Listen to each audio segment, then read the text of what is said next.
Hello, everyone, and welcome to A Crack in the World. We're on episode 3, our penultimate episode of the campaign. And Sadner, everyone looks amazing. Look at these beautiful people. But before we get started with the episode, we have some quick things that we need to run by, which, of course, first and foremost, we are sponsored by Roll20. If you've been ever curious about how we roll our dice, what we use for our maps, for our campaigns, and all of our shows, we've been doing it since the beginning of Roll For Its time. So we are so happy that they have decided to sponsor us over here. And of course, I think someone's camera's got messed up, but I will adjust when I get a moment. I think it's Stray and Clowny Bear are different. Oh no, now everyone's moved. Here. No. Tetris. Okay, everyone's RPG back. Tetris. Yeah, there we go, right? And of course, you can go check that out with the link below. We have our affiliate link. And also we have over on our Twitter, twitter.com/rollforit. You can partake in a little giveaway fun. It doesn't require you to do anything other than retweet, like, and follow us over on that channel. And we will announce the winners next Thursday. So definitely go do that if you're interested in getting a free DMG. It also comes with a whole bunch of other goodies that you can drag and drop onto character sheets, onto your map. It's so handy. We love Roll20. It's been a super useful tool for us for all of our games that we play. And of course, beyond that, we do have our monthly recap out over on our Patreon, patreon.com/rollforit. That is primarily the place that you can come support us because that is how we pay our cast members, thankfully, to all of our lovely patrons. And not only are you helping support the shows that we have here, you're also helping or you also get some really cool rewards in return. Behind the scenes after shows that we do after every show. We also have character sheets, GM notes, and a poll that's up right now. If you are a fan of our Ascension show and you would like to vote for what class Pietro is going to be, yes, that's right. Pietro is now going into a tower, or he's actually in a tower. So that's happening. He has 1 HP. Good luck, Pietro. You can vote for what class he would receive when he gets out of the tower over there. We also have our monthly recap that's over there. If you're curious about how Roll For It runs and what we do and all of that stuff behind the scenes, you can go check that out. Our latest one is up there right now.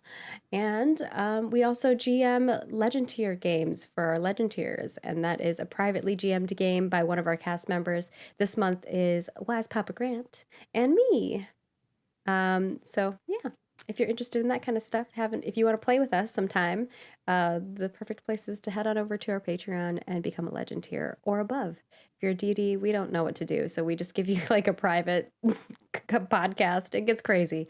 And then of course, if you would like to support us here on Twitch, you can go ahead and subscribe, and you will get access to our videos in advance, as well as access to some cool emotes, which you can also get if you are a YouTube member, where you can use them over there. And if you are a patron, a YouTube member, a Twitch subscriber, you get access to our Discord, which allows you to see kind of our behind the scenes chats with all of our cast members for each of our shows. There's an RP channel. There's all kinds of goodies over there. So definitely go check that out if you're interested. And I think I've covered everything.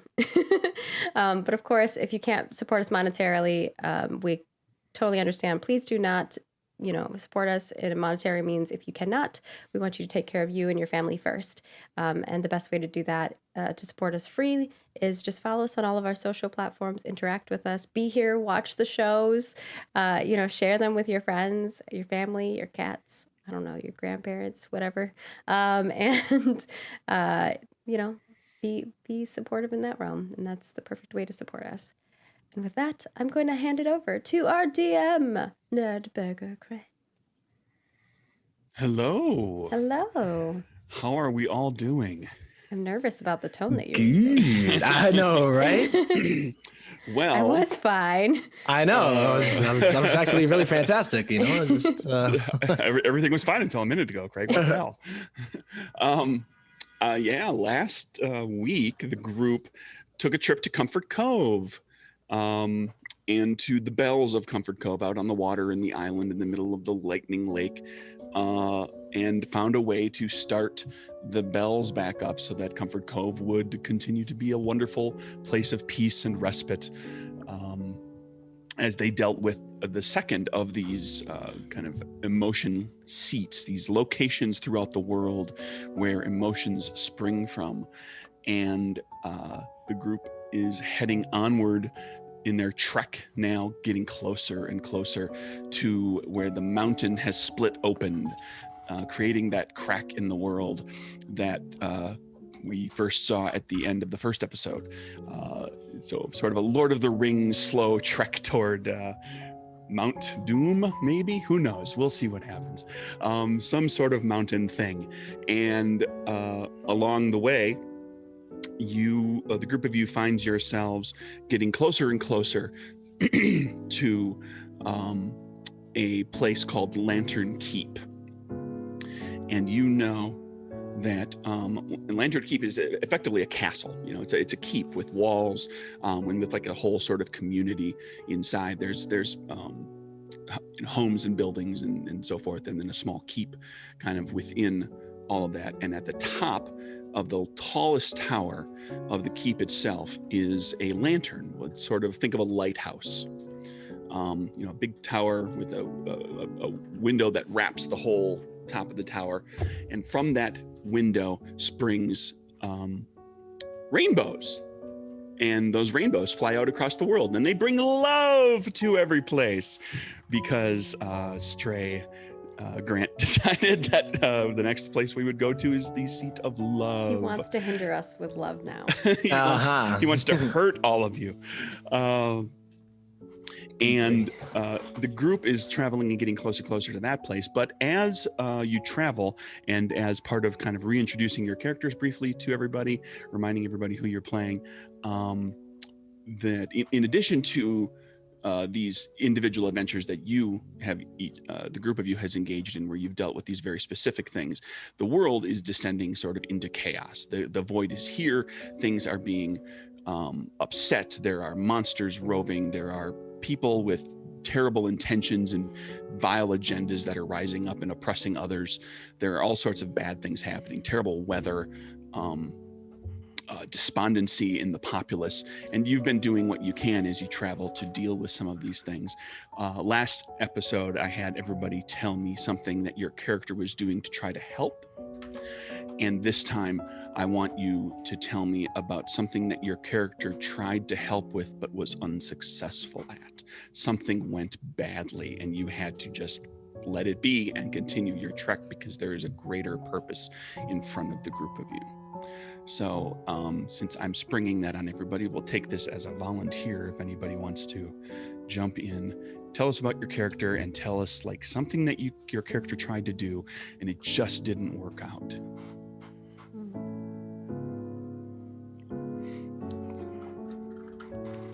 It's a little heavy to throw at everybody on a weekend. No, I guess. All right, I got you. I'll jump on in. The water's fine. I'm playing Stray the dog, although I've gone from being a skinny little pup to a bit of a swole boy. I've been packing on the pounds as the corruption has taken hold of my body, and I'm really enjoying my newfound potency. Now, I'd like to say that I helped my friends be swifter on the way. In fact, we ran into some other travelers and we were looking to help. And I said, I bet I could help them pack more efficiently. So I opened all their bags and I strewed everything out. And wouldn't you know it, I looked at everything on the ground. I ain't got no thumbs. There's nothing I can do to help pack them. I made a big mess and I wasted everybody's time. And so wherever they were trying to go, they were just going to get there that much more slowly, and potentially, be attacked by bandits. And I ruined their and you ruined all their belongings. the delicacies. Oh, I have something to add on to that. We'll just make this poor group that ran into us. They thought they were going to get help, but they were not. Or do you want to describe what your character looks like and stuff, and then I'll do mine? Oh, I'm a bit of a pup. I am of the canine persuasion, a paragon of my species, a shepherd of lost pups. Today, though, I'm starting to become a little more feral and wolf-like in appearance as the corruption takes hold, and my canines have been known to chomp through any sort of substance or material. Right. And Moonbeam, well, seeing my friend Stray having a little bit of a struggle because he doesn't have thumbs, well, I thought I would be helpful. I'm good at making things, right? Well, the bags that I ended up making fell apart. They worked for a little bit. But along the travels of these companions that we met, they started dropping things. Basically, they're just she made some bags. They held them for a little bit, but then they started. And now the bandits can more easily track them with a trail of possessions that they are leaving behind. Oh no, we should have like a little sidetrack with these these poor travelers. These travelers. Moonbeam is a sylph, and normally she'd be a transparent light blue, sparkly being, but corruption has taken over a little bit, and my skin is a little darker than it normally usually is. Yeah, she's a little kind of a fairy-like creature. She's got blue skin and a little Itty flower bitty. crown with a little moon symbol on her forehead. She's itty bitty. Oh yeah, and very tiny. She's like the size of your hand. All right. We're going in? Are we going in, Kate? What's going? Am I going in? I was like, wait, are you You're going both in? No, you're playing I was chicken like- right now. I'll go if you want me to go. I can go. All right. Okay. Ladies first. I Clowny Bear. If we're gonna stick with this traveling group, Clowny Bear. There was a little girl who was a part of this group, the daughter of one of the travelers, and she just had the most sour look on her face, and she had her arms crossed, and no matter what Clowny Bear did, dancing or telling stories or trying to make this little girl happy, she could not. And so you just would see while they're trying to repack the bags, Clowny Bear dancing in the background, this girl giving her nothing the whole time. So, you know, Clowny Bear would walk away from that feeling a little bit defeated, but I gave it my all. So that's all that matters. Hopefully the girl will think of it at some point in the future and smile. But Clowny Bear is a very small stuffed animal who's been very well loved over the years, has not been corrupted yet. Fingers crossed. Challenge accepted. Challenge accepted. There's only Soon. one more mark on Shadow before that happens. If the rest of you don't mind, I'm just going to have Clowny Bear be the one making all the trait checks today. Just to see if I can get corrupted sooner. Just to get that last We one. got to get that corruption. Oh my God. But Clowny Bear is a little bear in a little clown outfit, but you wouldn't be able to really tell besides the faded markings of the polka dots on her suit and some of the markings on her face. She's been stitched up in places. Oh yeah, I have a stitched up stomach with a ukulele string in it. So that's something that is new, but definitely was important to keep my stuffing from falling out. But Clowny Bear's just a little old teddy bear who wants to make people happy and help people overcome their fears. All right. Well, Rhapsody, unfortunately, this traveling group, you know, actually one of them was one of Rhapsody's favorite ukulele players from his favorite troupe that he used to go and visit Comfort Cove to watch perform. And one day he saw his favorite fawn called La Fonda. She was one of the greatest ukulele players, floating down the Ripple Lake. It was a day when the ripples were very, very heavy. And usually lakes don't have currents, but they did today. And we saw her floating and she was screaming, "My floaties, my bag broken. I can't swim well." And Rhapsody tried. He saw her floating down the river, or down the lake rather. She put her ukulele out and he grabbed it and tried to pull it ashore. But unfortunately, the ukulele slipped from her hands and she kept going, floating down the current, screaming about some that made her bag. And she's not been seen to this day, but she could still be alive. He failed in bringing her up. Wow, that was got dark. Okay. Yeah. Everybody was kind of tiptoeing around, like really bad stuff happening. Yes, And but Tempo's like, we're going to send her down the river alone without her music. but he still has that. He still has his ukulele that he learned to play and whispers All right. into. Anybody yeah. else? Any viewers out there want to do fan fiction? Want to tell the story of what happened to these travelers? Write up a little bit of flash fiction for us. That'd be fun. Oh my God. But that is one of the reasons why Rhapsody is afraid of the water. Is why- But either way, Rhapsody himself, he is a fun-loving faun, believing that the power of music is this universal language that can heal anything. It can solve all problems and can bring happiness to anyone. And yes, despite the fact that he believes this, when he views himself as failing or not being able to bring this happiness, he does indeed whisper into this ukulele about these failures. All right. So as the group of you, as you each individually ponder your failures as of late, things that have not gone your way, and continuing on your way, believing that there's a calling in front of you, that far off in that mountain, there's something that you need to do.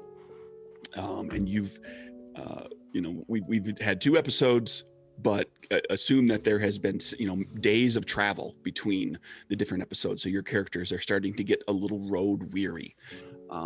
It's becoming more and more difficult to just keep trudging, knowing that coming up just around the corner, there's more heartbreak, there's more sadness, there's more death and destruction, that you're going to come across more people that need your help that you're not going to be able to necessarily help immediately.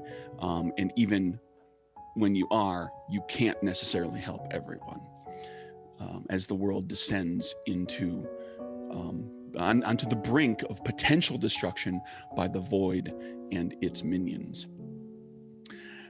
Another day arises and you find yourself walking along, and up ahead of you, you start to see Lantern Keep.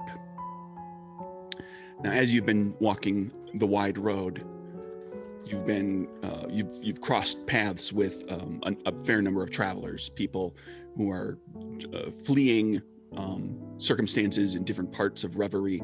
And here, as you approach Lantern Keep, you see quite a few groups of travelers who are leaving the keep. They're getting out. Travelers of all sorts. You see sylphs and wildkin, woodkin, stonekin, redcaps, pixies, imps, all the folk of Reverie. And then accompanying each one of them is a ghost, a gray, translucent thing. Sometimes it's another, the ghost appears as another folk. Sometimes it's of their type of folk, of their race, of their species, of their kind. Sometimes it's another. Sometimes it's an animal. With some of them, it's possessions that are animated and moving and causing a ruckus as they trundle along. And each of these people looks plagued by these ghosts, like they're trying to avoid looking at them, they're trying to avoid interacting with them, but every so often one of them sort of breaks into an argument or swats and screams and yells at these things to go away. And they're having and as you look on, you get this distinct impression that like every single person here has a ghost, has something that's following them, that's causing a great deal of distress. And we can see these ghosts? Right. And you can all see these ghosts as like they're translucent, kind of grayish creatures. They're ghosts, but they're, like I said, they vary from folk to animals to sometimes just physical objects. Like someone, there's one person is being followed by a chair, like an ornately carved chair that is upholstered.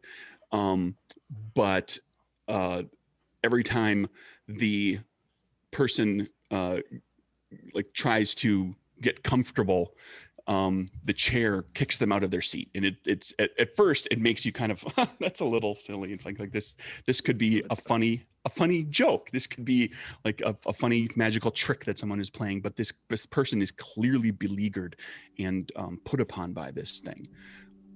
Others, like as I said, are arguing openly, and some of the ghosts are arguing back, although they're saying things that you can't always hear. Their mouths are moving, but you can't always make out what they're saying. I'll fly over to Clowny Bear's ears and kind of whisper and be like, That's really strange, isn't it?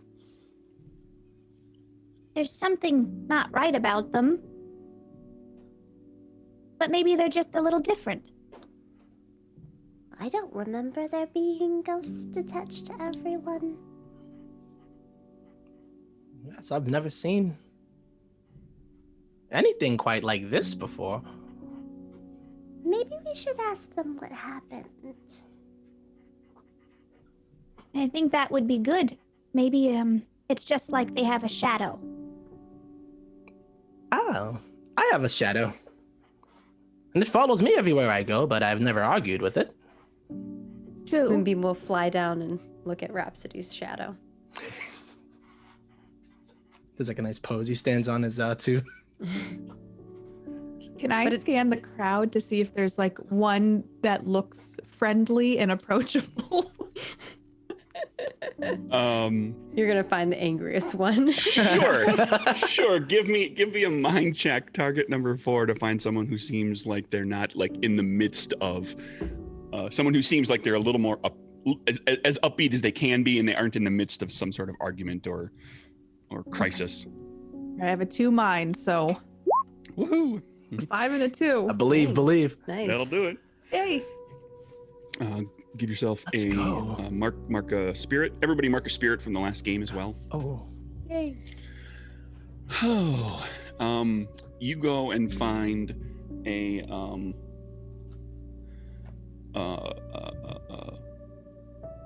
woodkin.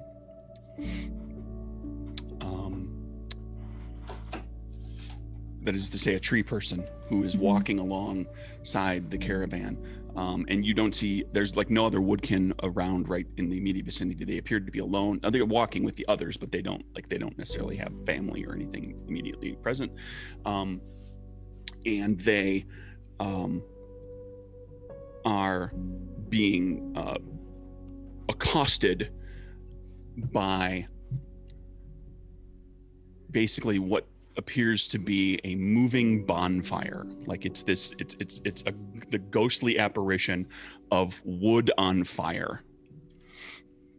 Wow. That just slides along and floats along next to them. It never gets in front of them. It never like tries to stop them from doing anything, but it's always like right there in the corner of their eye. And every so often they sort of look and their ancient body creaks. The wood creaks as they exhale. I would maybe not lock eyes, but search the crowd and see this woodkin and turn to the group. Let's go talk to that one. They're not interacting as much with their fire shadow. All right. And Moonbeam will kind of follow and float towards them. And start bounding over towards the woodkin. Hey, Rhapsody will start walking over as well and looks back over to Stray like, come on, my friend. Stray does one of the Go ahead, sorry. narrow the eyes, sort of sheepishly, paws low to the ground, skeptical of this, ears back. As you all approach on this overcast day, you get a closer look, and when you get close to them, you see that in fact this woodkin, those imps over there, that wildkin, none of them have shadows. All they have is this shadowy form that's following them around. They are not casting any sort of shadow.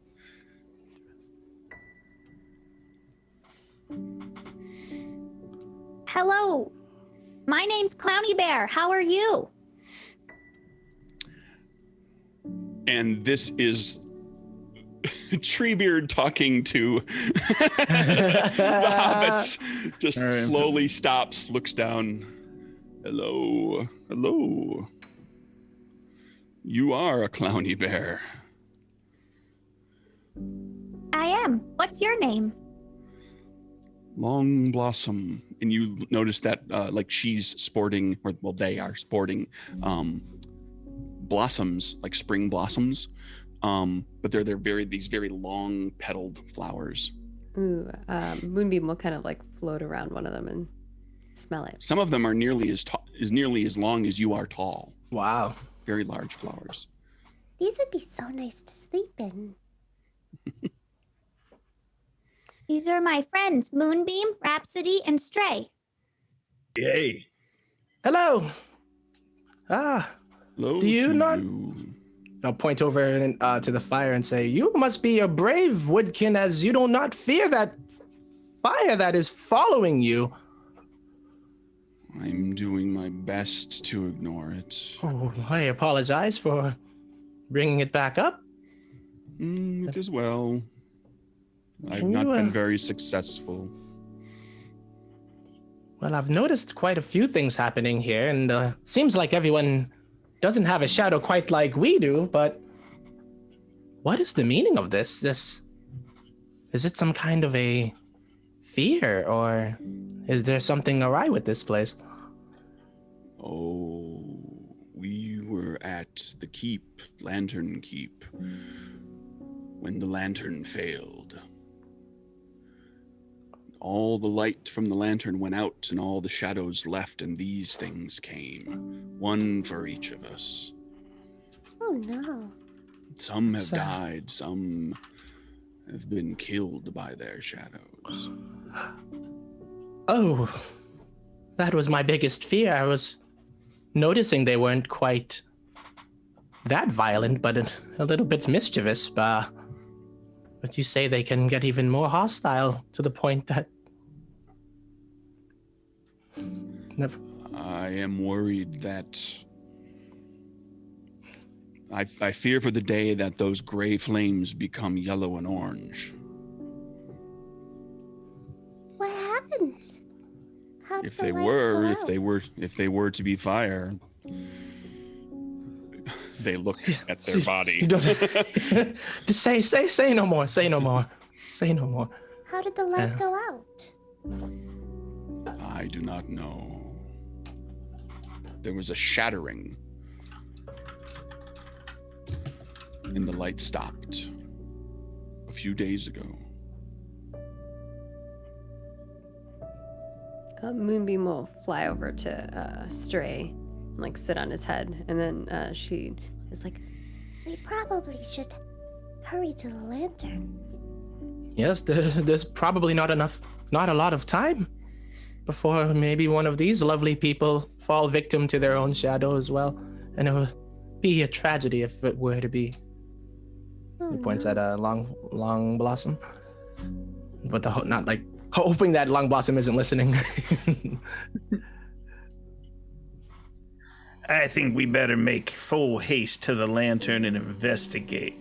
I know that we have experience both with repairing machines, repairing souls. We're just a helpful sort of folk.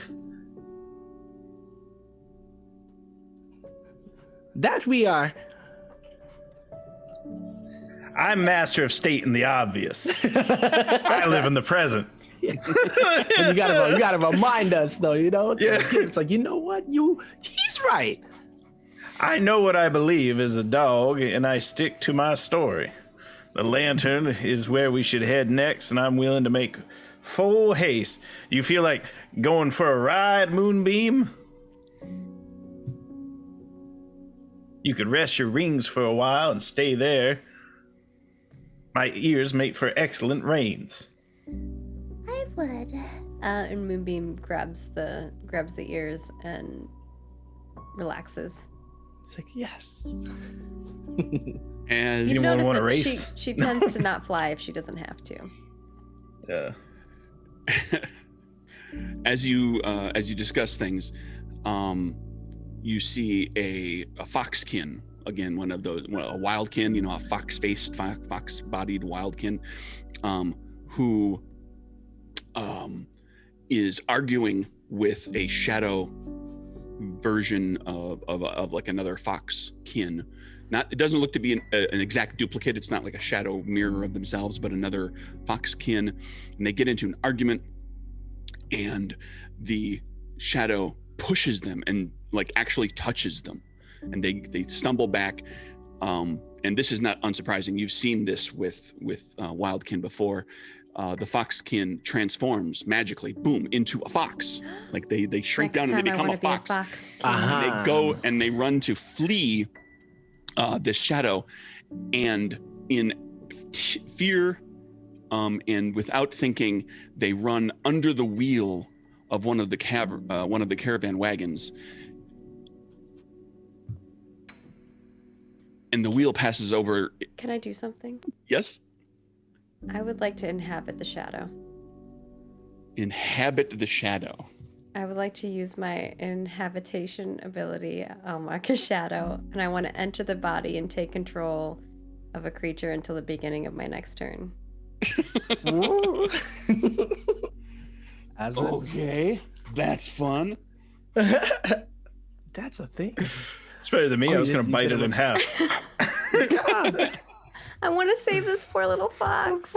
Okay, we'll do this. At this moment, the wheel is bearing down on this poor little fox. Now you can, without getting into, we'll just kind of go around the group and see what you all want to do before we worry about an action sequence sort of thing. Maybe everybody has an action or does something, and we deal with this all in one shot.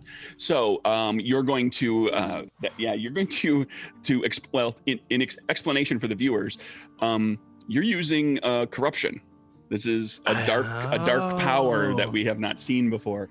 The characters all have talents of various types. They started with some, they gain some as the game progresses, and they're using specifically a talent or a variation of a talent called a corruption, because the darkness that is pervading the land has started to creep into Moonbeam, hence her darker skin kind of losing her luminous and transparent essence.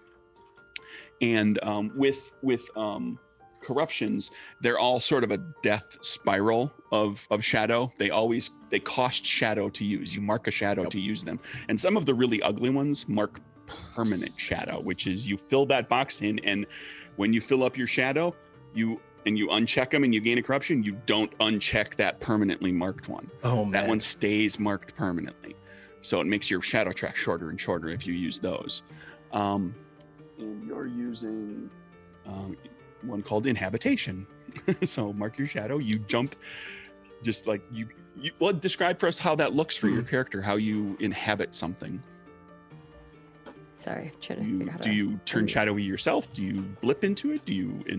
Yeah, I think she's holding onto Stray's reins, and you just see her kind of like she feels like emotionally attached to like helping this poor fox, as she like gasps, and like your ears just plop down and she like disappears from on top of you, on top of your head, Stray. And she's now this creature. I think it kind of is more of like accidental. Like she doesn't realize what's happening. She's just feeling this like strong emotion that she wants to help them, and then it happens. And now she's... you want to stop this thing, and like your corrupt side kicks in and says, "Hey, I know how you can do that." Yeah, exactly. How about marking a shadow and bringing you closer to other dark nasty things? She marks the shadow, and then she becomes like the creature, and she's looking down at this little fox, and she just says to the fox, and you can see like the creature's kind of like holding back. Like at first it was like going towards her, and she's just like, Run away. Quickly. And it's like she's just like trying to hold the creature back from trying to get to this fox. All right. So while you're doing that, is anyone else doing anything for this poor fox that has a wagon wheel bearing down on him? Yeah, I was gonna. Oh, we go. For Well, everybody, look at all the heroes. Yeah, I was like, yeah. Listen, it probably bodes better for you, Rhapsody, than if I do what I'm going to try. I think you so. go first. I love, for the record, I love that everybody's just like jumping. Like, I want to be the hero. But I was like, oh, Me. I mean, just to help, because it'll be a group effort. Oh my God. Well, I was going to actually just use my bounding legs to, like, I noticed it, and just, I don't know how far it is, but if it's 30 feet It's right there. Sure, you jump. You're gonna jump into the. I'm gonna fray, jump- and into the So, caravan. and Rhapsody, being a fawn, has a powerful jump and with like and lickety split, just like with no effort, just boing. Oh, something just like You're like I there. see. Yep. Oh, this foxkin about to get rolled, and yeah, Rhapsody cannot stand to watch something like that happen if he can at least attempt to try to do something about it. Are you going to try to grab the fox to get out of there? That's what I was going to try. Oh yeah. I mean, Because I would've got that. the leap gets you there very, very quickly. Very easily, Like, okay. Faster than Stray probably could run. Okay. No offense, Stray. If the wheel is already bearing down right now, it's Yeah, like it's right there. okay, then yes, I will try to scoop it up first, and I will put myself probably in danger to do so. I'm assuming. Yeah, a little bit. Body check, target number 5 to grab a hold of a terrified fox. Fox. All right. So my body's number 1, so I am going to use a spirit for this. And I'm gonna get 2 body rolls. So that's 2d6. Can I What's- give him a spear? Oh, never mind. Oh. It was number. What was the check again? 5. 5. Ah! Can I do something or do I have to wait? So I bound and I just. Well, basically, you can all be kind of doing things simultaneously, but it sounds like I think Rhapsody just jumped. He put a little bit too much pep in his step and no. completely overshoots the fox and jumps over.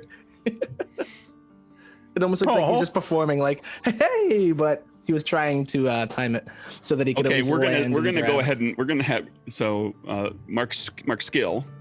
Oh yeah, the failure. Yep. Yep, and I'm gonna have Hey. you mark a physical condition in the first box there because as you get like you're you jumped like into the side of this thing in your eagerness and managed to not wreck yourself but kind of toss yourself Oh, around yeah. a little bit. I sure didn't check myself. that's for Physically, you're sure. like, oh, well, that So this didn't work would out so be- well. Is that exhausted? Claire's Clowny Bear or Stray. I combined your names into Clay. Hey, that's when we just form Clowny Stray and we become like a transformer Fusion. Voltron. Hey. Yeah. Those- Is the physical condition like exhausted? It's a 0, The right one? so it doesn't do anything to you. But when you get injured, then it'll. Okay. You'll have a -1. Yeah, So, Ow. the modifiers kick in once you get to those boxes. Clowny Bear, if you've got something, you can go because mine's going to be Okay. I think I would see, Rhapsody start running towards it and just panic. But I want to try to cast shielding over the fox or between the fox and the wheel or kind of make a little ball Just, of protection Gonna tip the around the wagon. fox. I know it's going to tip the wagon. if you do, I'll save it. You could potentially you could create something that will protect the fox and that will function as a wheel stop that will Ooh. stop the wagon from moving, Yeah, I think as opposed to like just making a little bubble over the fox and then the wagon goes right up over the top of it. Whoa! like a doorstop, like kind of on, Yeah, on an the thing that you angle. put in the Little I angled like that. thing that'll just Yeah. touch the wheel. So I would like to try to do that. And right. so Clowny Bear's just hastily waving her little fuzzy hand around and casting Ooh. this and hoping it will work. You want to stop the wagon, which is for the record for everybody too to keep in mind with minor magic like this. Basically, anything that you could do with your other traits, but you're going to be doing it with magic. In this case, you're just trying to stop the wagon, which is something you could try to do with a body check. But you're going to do it with magic, so it's a heart check. We're going to call it target number 5. Okay. My heart's 3. I have a specialty in minor magic. You and got then 4 dice. I'm going to spend a spirit. Wow. So I'm gonna Gotta 5d6. save this fox. Gotta save the fox. Oh, got a 6. One six. That'll get you a spirit, and you'll succeed, and you create a little magical wedge that stops the wagon. If you had failed on that, you would have broken the wagon. Oh gosh. And then that would have been really bad news for the fox. But you stop the wagon. The fox does not get run over. And if the strays or anything you wanted to jump in and contribute before we... Well, since the day is saved, there's not much more I can do other than go and nuzzle up to Rhapsody and try to comfort my friend who overleapt. It's all right. It's all right. All right. Okay, give you the nuzzles. Oh, my. Always dead. And Good boy. the ghostly fox is still inhabited by Moonbeam. You feel like the essence of that thing trying very hard to oust you, to kick you out, but it's not able to do it. But while you're in there, you get a sense of what's driving it, and it is driven by like pure aggression. It's an angry, aggressive spirit. Oh no. Yeah, I think she's just telling the fox, like she said before, to run, get away. And the foxkin gets out from underneath there, transforms back, sort of looks at its ghostly apparition warily. And you said you're getting out of there? Yeah, I think it only lasts until my next turn. So Yeah. if Well, my it's still, turn, I think it's the scene. Yeah, it's until the still beginning scene. of your next turn, it says. Oh no, you're right. Because it's effectively mind control, which I have. Mind control gets to be It can rough Be OP, if it lasts too long. Too long, Um, yeah. It's a good way to stop them from doing something for a short time. Okay, so that thing kicks you out basically. Yeah, I teleport magic. back onto Stray's head, which is now in a different place. You're like nuzzling. You're like nuzzling up to Rhapsody. yeah, you're like and right I'm next to Rhapsody right now. Like, you're... And I fly away before I get crushed between Stray and Rhapsody's little love nuzzle. And the trio of you don't see this immediately, Moonbeam, but the other three, you see Moonbeam reappears, and she has a shadow that she casts. Actually, in this case, I guess we're gonna say she casts it kind of down Stray's back, and that shadow lifts up off of Stray's back, floats up in the air next to Moonbeam, and turns orange. It's like an orange sylph apparition, and it floats in the air next to Moonbeam and just smiles. And let's go full evil villain, and it does one of these. For MP3 folks, he's doing Moonbeam. like Oh, yes, the I was hand. Doing the evil. You need the cat. You need like the cat too. My hands clasped over each other, kind of wiggling my fingers. Going, And you said that I noticed this last day. you all notice this. Moonbeam doesn't notice it immediately. Well, Moonbeam, when were you going to introduce us to your sister, Sunbeam? What? I don't have a sister named Sun. Why, hello there. You're looking a little too happy, but I'm a big fan of that. I turn and can I see this now? You turn and see this ghostly version of you that looks very angry and very dastardly. I like that word. We'll go with dastardly. Oh no. I don't know how I did it, but I think I turned into that fox's shadow. And these are not happy shadows. That's not my sister. Your shadow comes down, and it doesn't flap its wings at all. It just floats like a ghost. So it's very eerie to you, and to all of you really. It's a ghost, but it's got these wings that aren't doing anything, and it comes down, and you're seated on Stray or kind of. I was, but I flew off before so I'm up in the air at the moment. Okay, and it gets behind you, and if you turn around, like if you turn your head around, it just kind of hangs around there. But if you turn your body around, it turns, and it's like it does its best to stay behind you all the time. Okay, yeah, you just see her flying in the air, and she's like trying to like see, and it keeps staying behind her. I don't like this. Oh. So Clowny Bear sees all this as well, correct? Yes. And I'd be sitting there quietly. I don't think it's a good idea to leave these folks right now. You saw what happened with the fox, and now with Moonbeam's new friend, maybe we need to help them before we go to town. But how?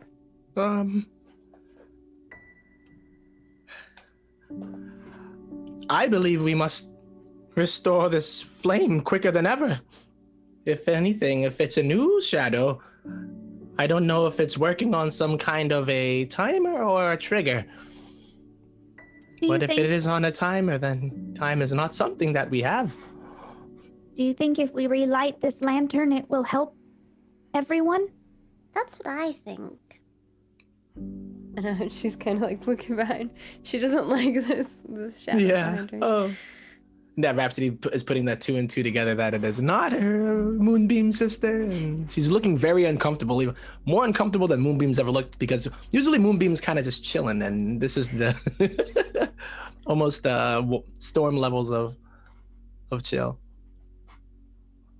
which is not very chill at all. Just unchill. Then should we head to the town quickly? Did you see what happened? Rhapsody, are you okay? Oh, it's all right. Just a minor setback. My elbow might not be able to play as well, but I'll be fine. As he's like really just visibly not, definitely looking pretty hurt, but. I would nervously look over at Moonbeam's new ghost friend, and just after seeing what happened with the fox, Clowny Bear's normal, like, jubilant, everything's gonna be fine, is replaced with a little bit more worry. I say we go to the town immediately and light the lantern now. Moonbeam nods and flies over to Clowny Bear's ears, but then like sees her shadow and then isn't sure what to do. It just keeps following you, staying behind you all the time. Ooh. Just giving you the evil eye. Does it say anything? Giving you the Can we stink hear eye. Yeah, does it like say anything, or is it just floating with the stink eye? It's not saying anything. It's not doing anything other than just following her around, looking like it's plotting something. Can I snatch the shadow, or would I go right through it? Because I saw one push someone. You don't. No, I I want to try. I want to try to take the shadow, and I'm going to carry it around, try to keep it out of trouble. Get over here, you! You leave her alone. No means no. Come on. I like that. I like the idea of like she's flying over to Clowny Bear and you try to grab it. Get her. All right, give me a body check to sneak up on the shadow. Oh, I will give it a body Target check. number- Sneaking up Target on number the shadow. 5. That sounds like Body something the all dog would over do. this. Yes, I was thinking of what would my dog do, and I was just like, you would try to. All right, Eat so it? let's do Eat this. it. That's probably what the dog would do. So I get to roll 4 dice, and then is there a deal I can add a spirit and get an extra dice? Correct? Apologies, it's been a week. Can. So I'm gonna do that since I got a little extra spirit right now. So I'm gonna roll 5 dice. All right, Shadow, into my. I'm not gonna use into my mouth. Hey, I did. I got 2 successes. Ruh-roh. Mark a Mark and shadow. more shit. Ruh-roh. And you jump up, grab this spirit in your jaws. You are able to hold it, and your mind is immediately overcome with feelings of aggression. Like you want to hurt, you want to irritate, bother, you want to, lash out at others, including your friends. Like you're tempted to just go on a little aggressive rampage. And in fact, you're going to make a heart reaction check, target number 4. Or that's exactly what you're going to do. Shish kebabs. Woo. All right. Nope. All right. Yeah, go for it. You pick one of your friends and go after them. I mean, I am the one flying past you, and you did grab my shadow, so. You are. However, the most delicious one here is them goat legs. Yeah, come on, give me your gams. It's just one of those things that are gonna run up, and it's one of those things. And the way I like to portray this, it's an aggressive action, and it's, you ever play with a dog and the dog plays just a little too rough? Too hard, yeah, yep. Yep, it's one of those things. I'm gonna be like, it's one of those things. I'm amped. In fact, if I can catch a ghost, I can catch anyone. I can catch old bouncing boy over there. Check this out. You can catch a ghost, you can catch a goat. You can catch a ghost, you can catch a goat. I want to pick up both of them in my mouth. How wide can I expand my jaws? So I'm gonna try to jump. Can I bound, just bound up as I see him? I just want to boil you in orange juice. It's gonna be like a show of just like, whoa. Yes, please don't hurt yourself again. I'll try not to, but I just bound up as he comes. It's like, whoa, my quadruple-legged companion. Yes. What has gotten into? As I jump up. Call the wild. I'm like, and I'm landing on like one leg one time, and then I bound up again and land on my leg another time, and I'm like looking at Clowny and Moonbeam, like, what is your? Pappy told me goats and dogs were natural enemies. We're going back thousands of years before time immemorial. This is a reenactment. And in between it, Rhapsody's like, that's not true. I know my history. Stray, what are you doing? Help. Just like flailing my arms around. Like, why are you biting? Why are you biting Rhapsody? I'm just happy to be a dog today. Just let me let loose a little. I've been a shepherd, a paragon, the upstanding. Can a dog have a little bit of fun every now and then? Hey, what? What you got? Come on, Stray. Oh, you're fun to play with too. I know, I start running away as fast as I can. I picked you up before. You're little. I know, and I'm fragile. I know what the cloud go. Oh, so I think as maybe if Stray starts going for Clowny Bear, I'll even be like as well, throw my I'm gonna throw my ukulele like a stick. Oh no. To fetch. And then as he's going for it, I'll bound over to grab it and then do it again to throw it the other way. And before I'm telling you now. Well, we'll see about that. And I apologize now. If it's too much, it's too much, and maybe we use the Wayback Machine. However, I am a competitive hound. I ran up the slippery mountain all on my own, and I will get that ukulele. And I have teeth that can bite through anything now. High risk maneuver, like Falcor from the Neverending Story. Atreyu! It's like, come over. Jeez. I'm just trying to you can tell I'm not a ghost, I'm a fawn. Stray was the villain the entire campaign. I know. It's gonna be a Not this episode. Feel that in the final episode. Spoiler alert. But yeah, I mean, as this is like a thing that can go on for a bit, hopefully. But we're trying to figure out like keep checks out of it. This is good role play. This is what is going on? You got him under control. Any ideas? As we try to bounce Stray around each other. I will say I wanted to get the ukulele before he does. I don't want to break it necessarily. Yeah. And all of that, well, you get to it, and all of that that aggression starts to bleed out because in order to go get the ukulele, you had to let go of the ghost. Absolutely. And that aggression starts to bleed out of you, And then all of you see, and Stray, you pick up on this as well, just because you're larger and have a bigger shadow. Your shadow lifts up off the ground out from underneath you as all of this is going on, and it turns yellow. Moonbeam's like flying around and like looks at the shadow and is like, I think we should hurry. Yes. No more. And Rhapsody's out of no more breath. Like biting he's been shadows. jumping around. He's been jumping around, and his shoulder hurt, or rather, his elbow hurts, and he's just like, yeah, yes, please.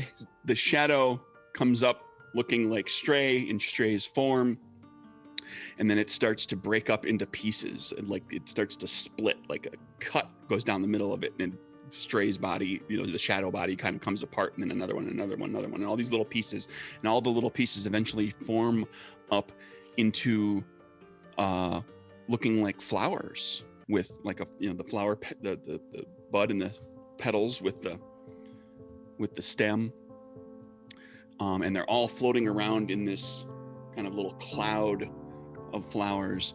And Stray, you recognize that these are not just flowers; these are dandelions. Those are a weed. Yes. And those are related to something you told me about earlier this week. And the dandelions themselves, now the little wispy, like when the dandelion when dandelions are seeding and everything, they're just all like all those little wispy pieces, like those burst into flames as if the dandelions were on fire. My babies! And they are swirling all around you. And now this cloud follows you around of burning dandelions. No! I'm terrified. So, a little backstory in case the audience doesn't get it. Stray has a very beloved thing, and there is a field of dandelions where it is eternally spring. That is where Stray received the call to be a paragon of his people. And to watch them burst and burn in front of me, it's like losing my religion. It's an REM song from the 90s. And like I am very, very sad. Everybody hurts sometimes. Oh. Sorry. Oh, I whimper. Feel bad. So now two of you have ghostly shadow things. I wonder what's going to happen later in the episode. I think no more eating shadows.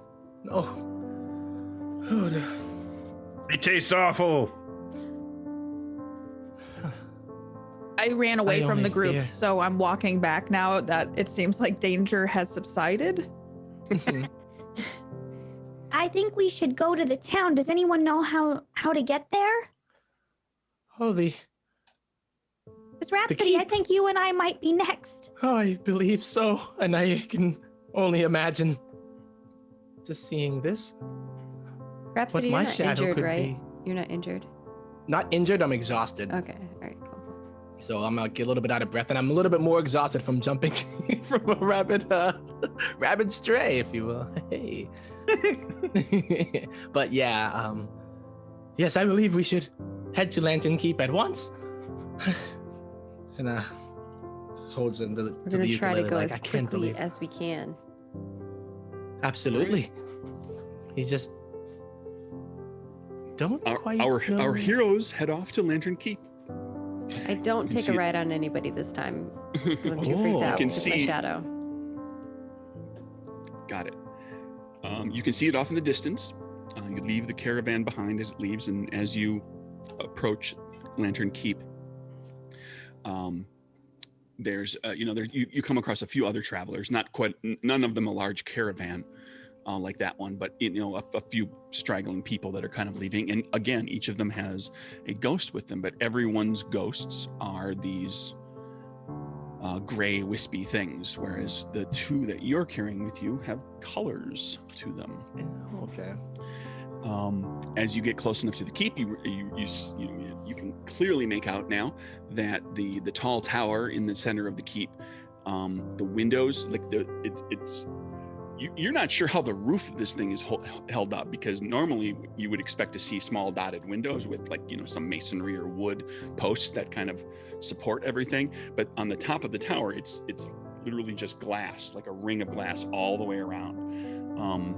And in this case right now, that glass is black. Normally it's lit up and there's light shining out, and that's where the rainbows fly out from. But it is jet black. As you get to the keep, often in the past, any of you who have come to the keep know that there's not really a fee or anything. Like there's a guard at the gate that talks to you, that just wants to find out why you're there, and they kind of keep an eye, just generally keep an eye on what's going on and know who's coming and going.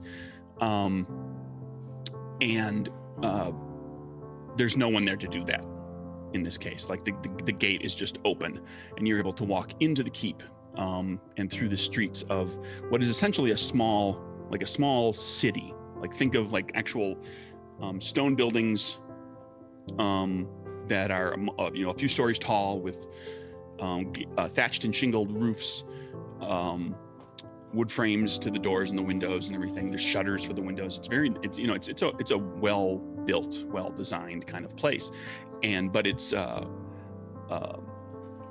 like a little city, and the streets are kind of narrow, and they wind around a little bit. It's not like a nice grid or anything. It's a very medieval kind of, like they as the buildings were built, the street kind of goes over here. They didn't plan it out. And when you get into the city, you see again all of these the people that are about, and there's easily half as many people as you would expect in a place like this, maybe half as many total. It's underpopulated. There's a lot of people not here, or at least not out on the street. And every one of them has some shadow that's following along behind it.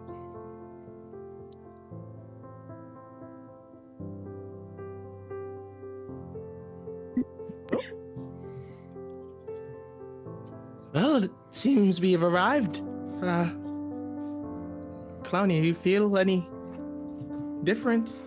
I'm a little scared, but I feel all right. This place seems to be just like the place we left, with these shadows, and I think Rhapsody's constantly looking at Stray, like keeping his distance a little bit, but do not judge my natural ways. He's just showing concern too. Like he has this very concerned look, and I really do not like this place.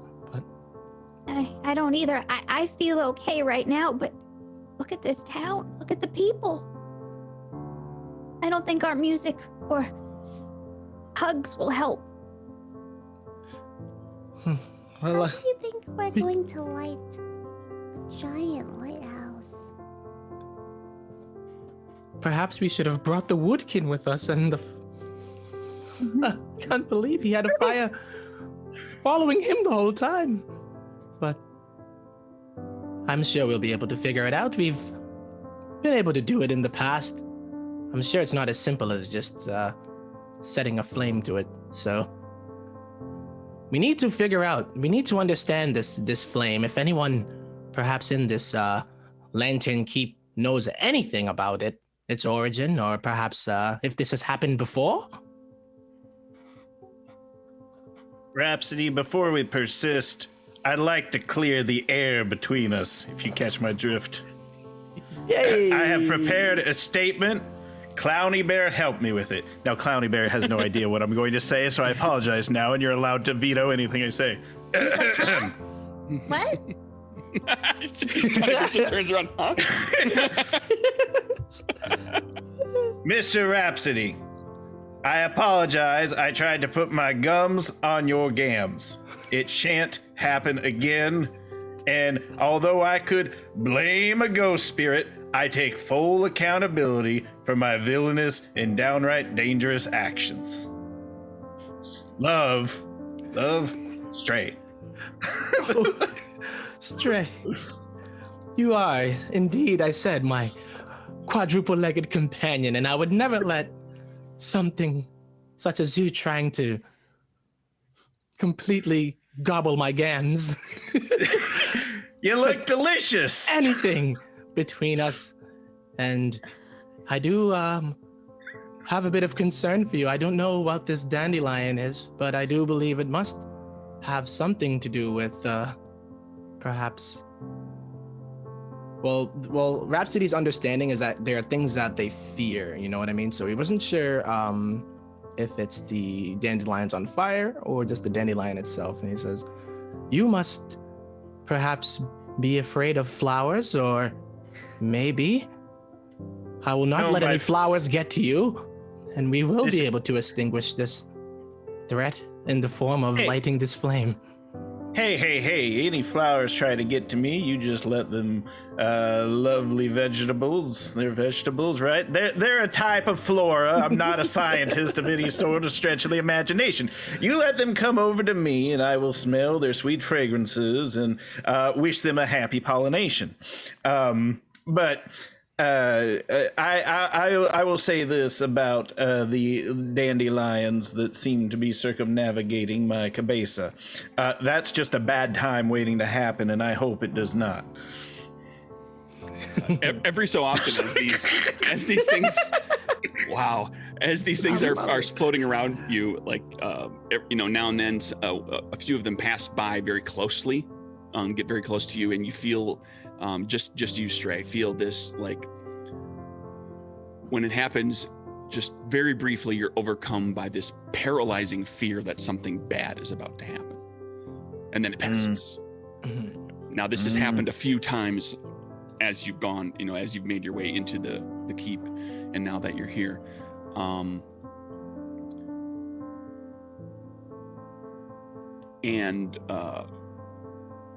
So assume that this continues to happen, and then, I might punctuate it more here and there, but there's every so often, like, you can play that into however you want. Yeah. And I would ask, just Snip, they bothering you? Paralyzing fear, and then with Moonbeam, you're getting this ghost sylph that's following you and always looking at you, and every so often, like, you look back at it again to see what's going on, and it's like every time you do it, you catch it like it's on its way to coming to you. Like it's like doing the boo from Mario. Got the hands out in front of it, and it's like it's approaching you to do harm, and it looks, and then it stops and it kind of backs off, and it just looks at you evilly, and then it watches.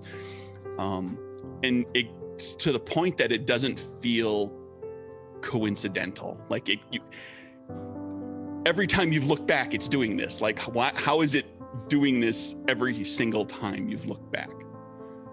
You would think that at some point you wouldn't have been looking back and it would have attacked you. Yeah. Mm-hmm. So it feels way too coincidental. She's super paranoid and constantly looking over her shoulder. And it's just got this fire of aggression in its eyes, like it wants to do something to you. It's just not quite getting to you yet. Maybe we should hurry and talk to the people then. Because, I don't know. I agree. Let's find someone. Indeed. I'll search the crowd again, hoping to see someone. I'll help look too. Mm-hmm. Let's do this. Let's build this world a little bit. Okay. Lantern Keep. Who's in charge? Who runs the show?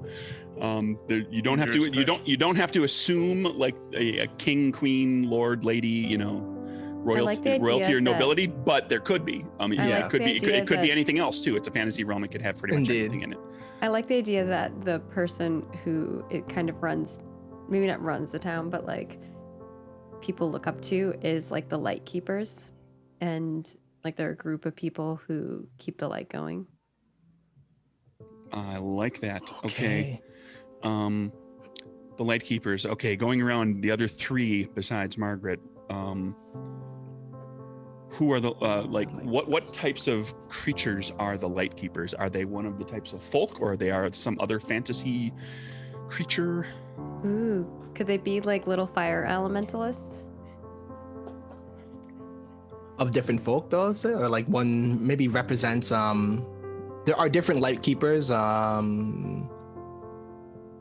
What if it's like Like almost like one, Paragon, but like one of each like woodkin, Element? and then there's like a stonekin and a foxkin. Oh, Like one there's of one, you know, one of There's yeah. an appointed light keeper from each. This is type. getting Star Wars vibes. I'm into it.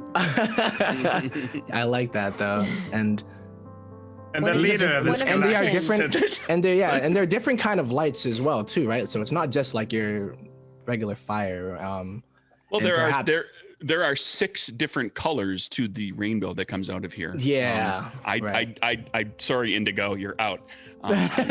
So- Really? Roy G. Biv, you know that whole bit. I dropped the. Yeah. We're sticking with 6. There's a reason. It's just a better number to work with. Okay. But yeah, so you know, Indigo there is the there are 12 shadow. types of folk. So there could be 2 types of folk for each color. Mm-hmm. I like that because then they'd share in the responsibility of it and have to work together. Yeah, that's cute. Yep. I like it. All right, I'm in. And I would say to make sure there are no disputations among them, there is sort of a chancellor light keeper that is dressed in indigo. So indigo is represented by the robe, so it's still included, but it's not part of the There whole we go. shenanigans. Look at that. I don't like to exclude any colors, That's but it's a garb you wear. You He's wear just an indigo like a- robe. That's it. He You're just not doesn't know. part of it. part of the but you rainbow, are. but or this Getting one. How about we Vibes. name the chancellor Indigo? Indigo. And the chancellor Yeah, is just- the chancellor is effectively a figurehead that kind of Yeah. like the light keepers are kind of mysterious. Mm-hmm. Like people know them and people see them on the street and they're like, oh, it's the light keepers. And they don't really understand like what their duties are, how they really do, because it's like magical love light that comes out of the top of the natural. tower, right? So the chancellor is kind of like the spokesperson for them. And their name is Indigo. Indigo. And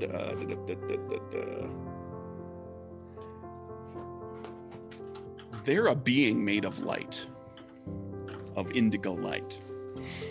Like they've got a humanoid form, you know, like a bipedal, 2 Yeah. arms, 2 legs kind of form. Mhm. But they are, and they are called Indigo.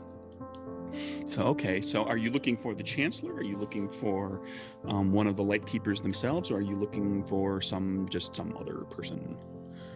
And some other person could help you to find one of those. 13. I'd say we'd be Now there's 13 important people. I like that. Oh, ooh. Yeah, Craig, we got you, man.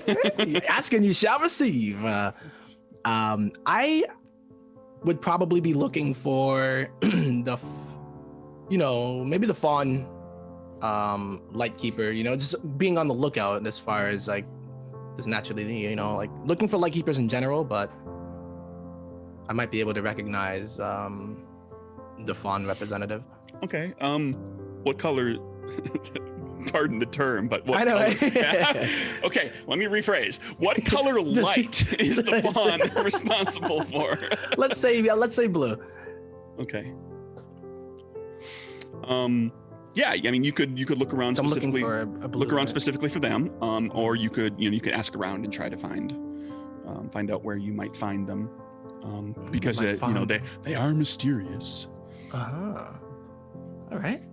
You don't see any of the light keepers immediately light present, and you definitely don't see Indigo, because if Indigo is here, they would really stand out, like a All being right. made of pure light. I'll go to one of the most visible areas.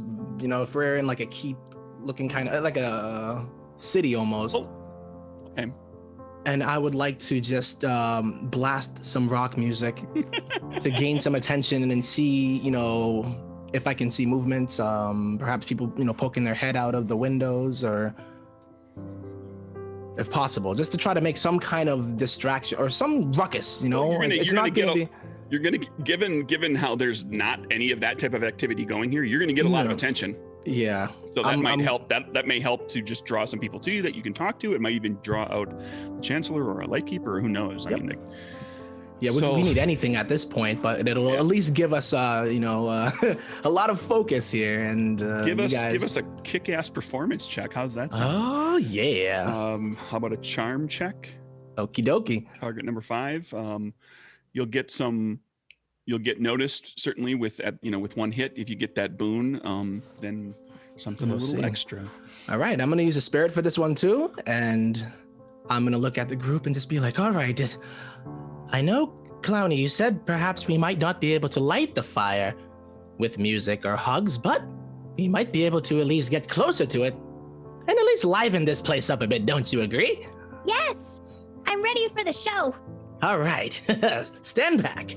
Or if you would like to participate, you can clap your hands, stomp your feet, or do whatever it is that you choose. All right, and I'm gonna go for it. So I'm using 1 spirit here. My charm is 3, so I'm gonna roll 4 dice here. And if anybody wants to be part of the show, feel free to do so. I would definitely clap or stomp or try to do percussion with Yeah. you. Yeah. So I don't know if that can help give Rhapsody an extra.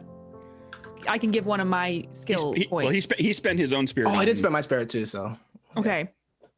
But it'll be for moral support. How about Yes, I'm morally supporting you, clapping and stomping my little.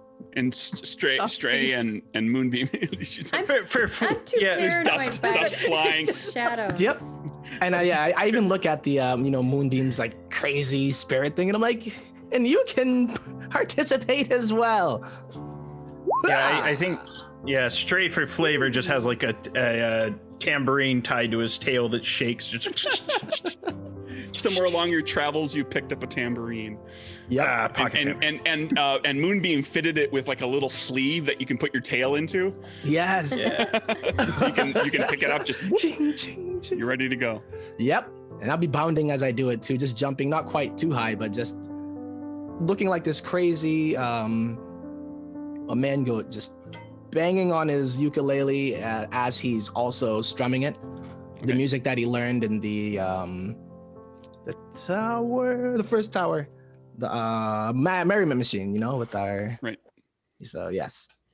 Target number 5. Target number 5, we get ourselves a 6. Okay. Give yourself spirit, and you gather a crowd of equal parts people and ghost things.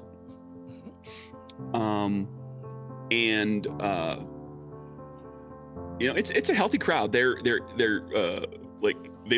kind of looking around because you've seen this, like you're doing street performance here. Like And they're I'm looking singing around there for, like, they're all looking of around the for a hat. lights, all of the lights. Boom, boom, boom, boom, boom, boom, boom, boom, boom, boom, boom. They look around. They don't see a hat to throw anything into, and a couple of them throw some coins kind of at your feet. Yes. All of this that's like flowing out of you starts to rile up some of the ghosts and get them kind of angry. And they now that like half of the people that you've gathered have ghosts that are now picking fights and causing problems, and like some of them that are getting pushed around, and some of them are getting into arguments. It's like a mosh pit. Oh my it's god! like- It's like a rock concert. Oh It's like a mosh pit, except not with, but completely lacking all of the understood social contract of being in a mosh pit. Yeah. Where they're all kind of there to have fun, and if somebody falls, they help you out and all that. None of that. So it's the evil version of a mosh pit, Yeah. where it's just every person for themselves, and everybody gets kind of thrown around, and it like your music is slowly turning into a riot. Like it's riling up these ghosts and angering them. And you can see with many of them just hate and anger and aggression. In some cases, just overwhelming sadness in their eyes. Like they're displaying all these like terribly dark emotions. And Rhapsody's noticing this, and he's like, oh, and looks over to the group. Do you notice anything? Music. Yeah. I think you're Anything? upsetting them. I think I am, but perhaps any important-looking people. Hold on, I'll try something. Do I see any And- important looking people? Yeah, let's Moonbeam, you've got you're flying, yes? Because you haven't been sitting in Stray's back, so you're up and about. You've got I'm not sitting anymore. I'm too generally got a better vantage point than Yeah. any of the other characters. because the rest of you are a bunch of shorties compared to like you've got Stonekin and Woodkin that are around you and everything. They're all very tall. And Moonbeam, you see a being of light, of indigo light, that's kind of far off on the street, that's looking this way, but not coming down here just now. That just kind of seems to be watching from afar. Okay. Rhapsody, and Stray and Clowny Bear, you see Rhapsody's shadow lift up off the ground. And it keeps the form of a fawn, but it takes on sort of the visage of a different fawn. It doesn't look like Rhapsody. It doesn't have, it's like a little taller, and the horns are curled a little differently, and wearing different clothing. And Rhapsody, you recognize this form, this silhouette, is your old troop master, the person who gave you your ukulele. When you trained with your troop that you started with, and before you kind of struck out on your own, I believe that's correct, right? The troop gave you your ukulele that you carry with you now. What's this troop master's name? It was indeed LaFonda. Oh no. And she. So we got Indigo down the street, and we've got this minor riot that's starting Ghost Riot, and LaFonda, the ghost, the ghostly spirit of LaFonda, turns green in color and lunges at you and grabs your ukulele and tries to wrestle it out of your hands, and it speaks and says, "You don't deserve this. No. It's mine." I swear, I was just gonna return it. I didn't even mean to. I tried to save you. And we're gonna go into action sequence. Whoa! Because we've got multiple characters here now with there's basically 3 courses of things that could be dealt with. There's, Indigo's down the street, which is what you've been kind of looking for. Got a little bit of a ride going on, and the ghost is causing a problem. So, and since this is kind of starting with you, Rhapsody, you'll go first. All right. I'm gonna actually, before we do it, I got a skill. And I was wondering, when you level up, do you level up after you fill or after you get the one after? Right. When you fill it up, Yep. you erase it all, Okay. and you gain the advancement. And you can do it in the middle of the game. Okay. So this was, so I erased mine. I did end up getting to 5. And I was just going to raise my body a little bit. I feel like I've been getting a little stronger. Yeah. So it's 1 point. Is that what it is? 1 point. Okay. Yep. To a maximum of 4. Not that you're anywhere near 4. Not even close. Yeah.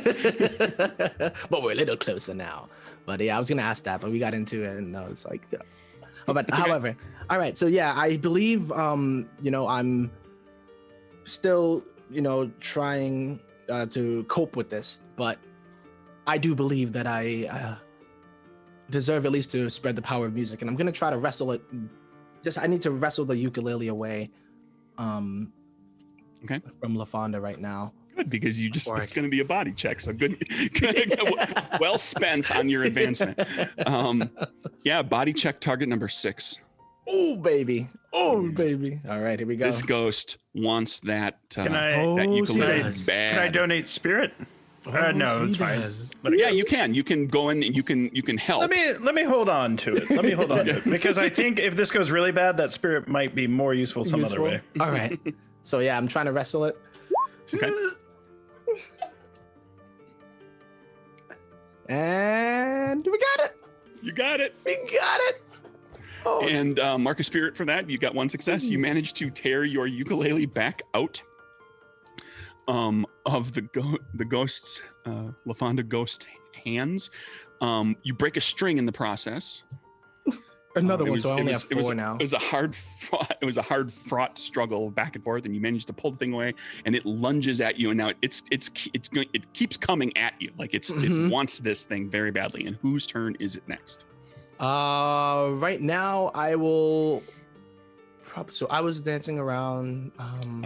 And the ghosts that are kind of getting riled up. You've stopped playing, so that's not propelling No, them that's anymore. not.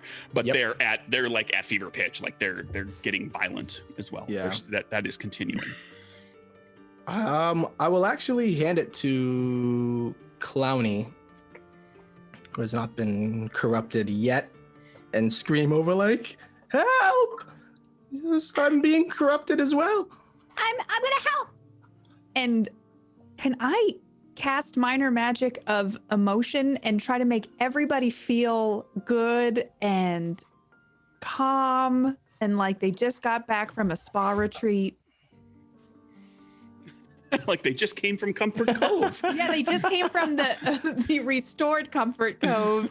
Yes, not the nervous Comfort Cove. No. Sure. Yeah, you can make a check for that. You won't necessarily get like a whole crowd, but you can target like some individuals. You could try to get LaFonda to stop. You could try to get like any of the ghosts that are particularly riled up, that are really getting aggressive.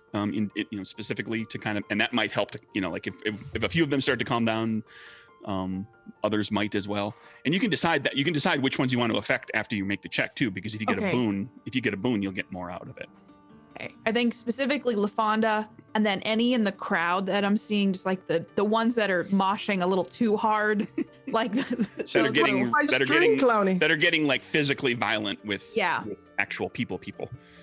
Okay, so I have a 4. Heart check target number 5. Okay. So heart 3, I have a specialty, so I'm gonna do a 4d6. Oh my goodness. Whoa. Corrupt the Clowny Bear. I just got corrupted. It's about time. So you got 2 or more hits. So you get LaFonda calms down. And you get it kind of like starts to is no longer coming after the ukulele, but is still kind of hanging around and seething, like very irritated and angry. And LaFonda never makes eye contact with you, Rhapsody. They're always looking at your ukulele. Okay. And kind of covetously. Yes. And you get a couple of the other ghosts in the group that are kind of now paying attention to you as what are you doing to do this now? That like you're really good at it. So what's Clowny Bear's like what kind of magical effect? It can be like a magical effect, it can be like sparkly lights or what is it that's kind of getting people's attention and bringing them down? I channel myself back to the time where there's a big storm and Thumble and I were cowered under a blanket and she was shaking. And I mean, I was inanimate at that time, but I had this whole idea that I came to life and comforted her by dancing while she was trying to sleep, just so that she knew I was next to her. But it was just like a little dance, and so I'd spin around and put my little hand up in the air and just like sway side to side. And so I'm doing that in front of all of these creatures. How embarrassing! How embarrassing for Clowny Bear! But like as I'm doing it, and how am Teddy embarrassing? Yeah. And as I'm spinning around, like I imagine gold sparkles coming off of her paw, and then like landing on each of the ones that are affected by the calm. And so there's like a little bit of like, you see the magic happen and it fades as soon as it hits one of the spirits that need to calm themselves down. Okay. And that starts to kind of pace the riot under control. Sorry about that, guys. So I'm sorry, really quickly, I'm a little corrupted now. Yeah, you can erase all those check marks and you can select a corruption for Clowny Bear and tell us what like how that physically manifests either now or later, like when it's appropriate or when you come up with something. I feel like as I'm dancing and as I'm spinning, each time I spin, my face looks a little different. And it's like, wait, did her face change? Oh. And as I'm spinning and I'm just like, and then after I stop and I do my little like bow at the end, there's like clown makeup on my face that's normally faded gray, and it's turned kind of black, and you see red start little drip marks at the bottom that are like, is that blood? So some of my facial makeup has started to change from, it's faded to a very deep, dark black. And I don't notice. And I will select a corruption and throw it on over to Stray. All right. Quick aside, It just got at rude. Fright Fest years ago, there was a friend of mine was performed at Fright Fest at a amusement park where it was the Halloween thing where everything's scary, and they were a Harlequin, where they had a clown makeup on, and they had what at a distance it appeared to be red diamonds, like a red diamond on each face, and when you got up close, you realized what it was a triangle. It was all done with latex and everything. It was a triangle of red flesh that had been cut and then peeled down to create the diamond effect. Oh, that's crazy. It was one of the coolest makeup jobs out there because it was like, look, you're like, look oh, cute, that's like a- little that's red a diamonds, really and you got cool, up like, close and you're like, oh. Whoa. Anyway, Stray, Little what do you got? illusion, yeah. Let's establish some facts. I want to make sure I'm accurate with the fictional positioning. So the ghosts are calming now, correct? They're on their That- way to calming, yes. Okay. They're on their way. From GM point of view, talking about the system again a little bit, like calming the ghosts has multiple checkboxes associated with Yes. it, and Katie has filled in at least one of them. Good. Yes, because while the temptation is to move orthogonally to a different heroic activity, I think Stray's best bet is to become the calming emotional support hound that he was born to be. So it's just one of those things where therapy dogs are good for this, where it's just going to be one of those things where he's going to playfully let his tongue hang out, wag his tail, and just kind of become a miraculous sight for the ghost to behold. This calming four-legged canine presence, what with the burning dandelion. Oh, look how friendly and cute and wonderful He gets me every time. Yeah, this slightly feral dog is. yeah. I'm beautiful. I'm just a big puppy right now, a hush puppy. So I'm gonna hush puppy the ghost, and it's just gonna come here, little ghost. Come, calm down. Sure. Itch my ears. Charm target number 5. Awesome. So I'm gonna go with the charm, and would my leading other specialty help or no? I think it might be a bit of a stretch, but I'm trying to lead them all into calmness. A little bit of a stretch little at this point. Like if you were to kind of get them under your sway, you could potentially lead them away or kind of get them away from the crowd. Yeah, so I'm trying to make sure I understand the words you're using there. I'm trying to lead them all in a group activity that I want them all to get calm, like get all their focus on me. Let's float there. Yeah. Let's go ahead and have fun with it. Yeah, it's not too much of a difference. What's the target number? 5. 5, yeah. I'm glad I tried to bend the rules of the English language. Thank you. Yes, I got 1 success. Okay. You dropping pens. I just So off Mark's screen, turn? I just like bobbled it in the air like 3 You times tried, yeah, and I was close. managed to catch I it. did the same thing. Yeah, you get more of the ghosts to calm down. You've got kind of like let's say half of them. How's that sound? You got half of them kind of under control. And if this goes bad, they can all pounce on me because of the way I'm trying to manipulate. It's just kind of like, here, everyone, eyes on the puppy. Eyes on the puppy. That'll be fun. Yeah, come. Yes. And I think that makes it Moonbeam's turn. It does make it Moonbeam's turn. This So I round. see this indigo person off in the distance, right? Mhm. Are they really far away? Not super far away, but you're a sylph. You're fast. Okay. You fly quickly. I'm debating if I go to them or help with this chaos. I think my companions are calming down the shadowy creatures, and she just says out like, I think I see one of them. Maybe they'll help us. and Moonbeam's gonna kind of fly over to this indigo counselor and Okay. try to talk to them if she can. And you zip over there with your little orange ghost in tow. And when you get over there, your focus is on Indigo, and you suddenly feel hands on your shoulders and you look and you see little orange fingers like on your shoulders, and that ghost takes you and flings you against a wall. Oh, snap. Oh, can I try to like hold my ground at all? I mean, it doesn't hurt you or anything. Just Okay. like, you know, it's this is flavor more than anything. Okay. This is like the thing is finally like taking an offensive action against you. It grabs you, throws you against a wall, and you can continue with what you're doing. And Indigo's right there, and it's just looking at you, the ghost. I just kind of look back and Moonbeam's like, Leave me alone. and she's gonna keep And it, just trying it to truck shakes its head towards, no. trying to truck towards the Chancellor if she can.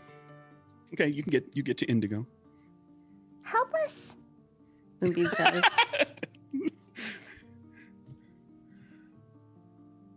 Indigo looks at you and looks at this, what appears to be, you know, nearly a replica of you, like, you know, pretty much the same size and form, and says, your ghost is orange. Oh, quick note, Indigo doesn't have a ghost.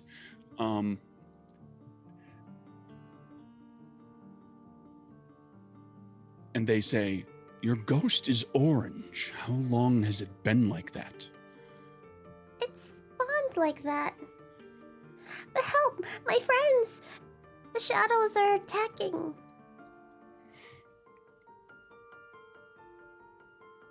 Show me. and Moonbeam will fly back towards her friends, but keep looking at this shadow that's following her. And Keep looking behind it. Every time, Yep. again, every time you look, it's like getting ready to. and when it does it, she's like No, no. trying to tell him to leave her alone. naughty. Yeah. Shaking her finger. All right. So you start making your way back. Whose turn is it next? And you can choose yourself. I'm gonna go top of the round. Rhapsody. All right. Go. All right. So I've shaken off LaFonda for the time being temporarily. Yeah, she hasn't gone for your ukulele yet again, Yeah. but she's looking at it and kind of licking her lips and All right. Well, I'll try to actually play one of the songs that was my favorite that she had pretty much, got me into this whole thing with music. I'm like, look, I'm sorry. Is it too late to say I'm sorry? But look, I am worthy. And I'm gonna try to at least also instill like some kind of calm emotion in her by playing, a song. The one. The reason why I have this, I know, clearly, but look what I've learned just from watching you and studying. And I'm gonna play it with it behind my back Lord. without looking. Okay. Is this a straight up trait check you're making, or are you using a? It's not gonna be a perfect performance because there Talent. are only 4 strings and it's behind my back. Oh, I'm aware, but I'm just So, checking to see if because you've got I'm some gonna interesting roll. things you can do with talents. Yes. Are you using a talent? Well, I straight said up, I could or- use perfect performance, right? That would be expert performer instrument. So I mean, you know what? Yeah. I was debating if, for flavor, if I can execute it. Yeah, if I can execute I mean, it. even missing a couple of strings, like you can still you're good. Okay. This is your thing. This is what you Yep. do. And this is this is can the pull off song of. that it means so much to me, right? This is really what it got Rhapsody into this music and the idea of being able to instill so much happiness in people because of the happiness that she had instilled into me. So I'll play it still behind my back as well, while looking directly into her eyes as well, and spend a spirit for it. Okay. Because that's you what I spend need your to do. You spend the spirit. You calm her down, the ghost LaFonda, to the point that she doesn't continue. She's not just constantly fixated on the ukulele anymore. She now occasionally makes eye contact with you, and she kind of backs off a bit. She still hangs around. She's a looming presence, if you will, Mhm. but she is no longer an immediate threat, it appears. Whew. All right. And did And she gives you, even with this great performance that you give, she gives you this look of like, I bet. Nah, okay. very judgy. But I'm sure I you know what, I don't blame her. I do not blame her whatsoever. So after, I'm seeing everybody, like calming everybody down too. I don't know, did we notice Moonbeam? I don't think I would have noticed Moonbeam. She hasn't gotten back yet. Okay. I Then mean, you can know still what? you can still give her the next turn. Okay. You don't have to see the other person in your. It doesn't group have to. to- Okay. Well, Yeah, I will you can actually just, hand you it can back just to. choose to Yeah, I'm gonna hand it back to Moonbeam. Moonbeam with Indigo and your orange companion. Yeah, I'm guiding Indigo back to my companions as quickly as I possibly can. And you, Indigo, makes like they make walking motions, like they move their legs and arms like they're walking, but they move across the ground faster than they should. It's like watching Captain America run in the Marvel movies, where like clearly his legs are only moving at such a speed, but he's moving like 5 times faster than he really should be. But you know, you're a being of light, so that's what you can do when you're a being of light, and you're very quick, and you fly back. The group of you see now there's this glowing indigo person in the group, and that's all just movement oriented. If there's anything you wanted to do, Moonbeam, I think I'm just moving as quickly as possible.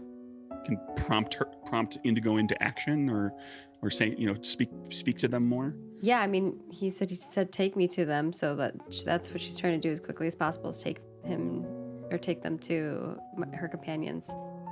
So whatever action they can do to help my friends. He looks to you and then looks over to the dandelions flying around Stray, and looks to the fawn ghost standing near Rhapsody, and looks and says, 2 more colors.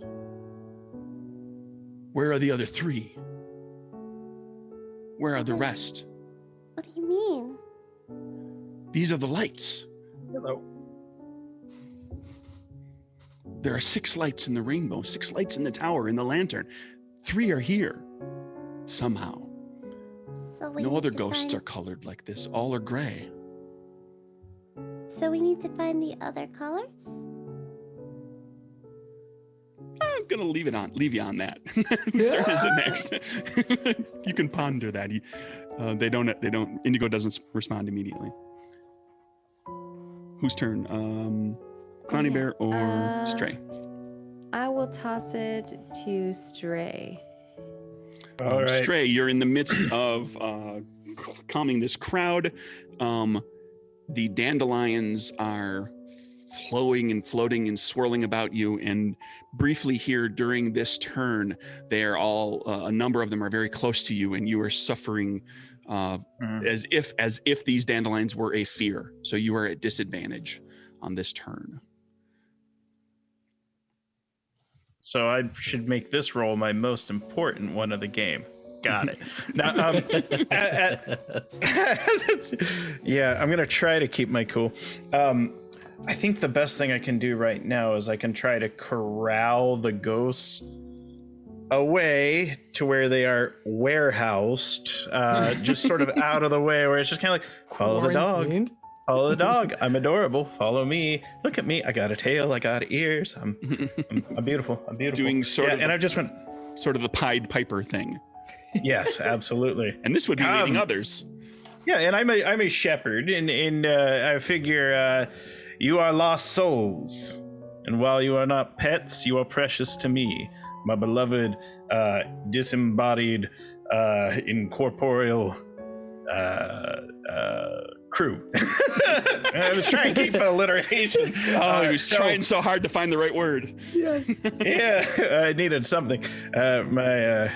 And so I will charm with my leading others, and Charm target number 5. which again. one? Okay, charm target number 5. So, all right, this time I will spend a spirit because I got one last time, I love the dice system in this game, by the way. Like, it just feels good. So fun. It gives me choices. That's the most important thing. Yeah. Roll more dice, you get and you're nothing. And you're getting advantage from leading others. So Your specialty gives you advantage. Yeah, but I also had disadvantage. Right, so those cancel each other out. So you're at your normal dice +1 because of the spirit. Okay. Yes. Well, I did not keep in mind. Keep in mind. Oh, keep in mind. Oh. Yeah, we'll just to explain again. You've got your trait dice. Whatever your number of dice you have from your trait, and then you've got advantage or disadvantage, which adds or subtracts a die. They both of them cancel each other Okay. out. And then spirit is an additional die. Spirit is not advantage. Okay, so spirit's an additional die, and leading other is an additional die. Is advantage specifically. Specialty is gives you advantage. So, yeah, 5. Was your charm 4? So, charm 3. Then leading others in that, so it should be 4d6, right? It should be 4. Okay. All right. Let's roll 4d6. Yeah, let's do that. What were you spending a spirit? Because then it'd be 5. I did. No, it's But it's the 4 advantage because of and the spirit. disadvantage cancel each other. Yeah, because We got. I'm in a disadvantage, complicated I think. situation. I'm as mixed up as a feather in a whirlwind. No. That's Yeah, my phrase for the day. The only The die disadvantage modifier. makes it 4, yeah. There you go. Woohoo. 2. Shadow. That'll I'm get one the away from a crowd- second corruption. That'll get the crowd under control, and you've got another shadow. Yeah, I'm that gets the about to crowd- get. That gets the crowd under control, and you're basically leading all these little ghosts, like leading them in a little circle, like around all these other people. They won't, if you try to lead them away, like, and you pay attention to this, if you try to take the ghosts away, like they look back to the person that they're sort of attached to, and they start to, I don't believe this is the right thing. They to start do. Like, leashing. they yeah, essentially. And so you lead them back. But you just kind of keep them Yeah. in this little parade kind of. Yeah, Not- it's they're like not- the caucus. They're not getting the violent. Yeah. The caucus race song from Alice in Wonderland, where we're keeping drive forward, backward, inward, outward, come enjoy the chase. Nothing could be drier than a jolly caucus race. And we're just me and the ghost. We're going in a circle. but slowly Yes. moving. And now that all of these ghosts have disappeared from the crowd, it's going to be Clowny Bear's turn. This works out very, very nicely. Now that these ghosts have disappeared from the crowd, you get a really good look at the people, because there were these ghosts in there that were flitting and flying around, and they were kind of obscuring a lot of the people. And in the crowd of people, Clowny Bear, you see a 3-year-old brownie girl. And that is Thumble. That is full on your girl Thumble. And she's standing there holding the hand of a woman, a brownie woman. Or is that Thumble? Like, that's Thumble grown up. That's Thumble got big. They're not ghosts. They are people. But over there following Stray are their ghosts. Okay. Everybody here has a ghost. Stray's just led them away, and now there's not this big crowd of ghosts that's obscuring this, so you can see all of the people, and you see who you are sure is grown-up Thumble with a little girl that looks just like her. I immediately would, everything else in the world would just kind of blur. And, like that underwater sound, the sound would just kind of start getting all muffled. And I would start making my way slowly towards Thumble, but then I'd start bounding, like running, like I've never ran before to get to Thumble and maybe baby Thumble. Maybe baby Thumble. Thumble. Maybe. You run, you bound, and you get to them, and what do? I look up and I would perceive between the two. Am I like 100% sure that that's grown up Thumble? It sure looks like it. I just gaze up at her. Thumble? Is that you? The woman looks down at you, sees your face, looks confused for a bit, and then her face just brightens up with the biggest smile, and she starts to reach down to pick you up. The rest of you see Clowny Bear's shadow lift off the ground and turn into a replica, an exact copy of the little girl that is here, the 3-year-old brownie girl, but then turn blue with this just face filled with sadness, streaming tears. And as grown-up Thumble reaches down to pick up Clowny Bear, this ghost leans up and kind of pulls right into Clowny Bear's peripheral vision, right into your field of view, and looks at you and says, "Where did you go?" And just starts crying all over you. And that's where we're going to take a little break. Cool. I was like, no, Oh my it's too good to be true. It God. can't really be. I know. I was like, Okay then. All right. Well, thank you all so much. We hope that you're enjoying it. We definitely want you to go take a little break, stand up, get a little glass of water or whatever it might be. I think I might need a glass of wine after that. And, Get it, of Craig. course, we are sponsored by Roll20. If you want to go check out all of the goodness that we use for our rolling and our maps and things like that, you can click the link down below for our affiliate link, as well as head on over to our Twitter, twitter.com/roll4it, where we're giving away a free DMG, and it comes with a lot of other really cool things through the platform where you can drag and drop stuff onto character sheets. It's super duper handy. So definitely go check that out, and we'll see you all after a short break.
Hello, everyone. Welcome back to A Crack in the World, part 2 of our penultimate episode.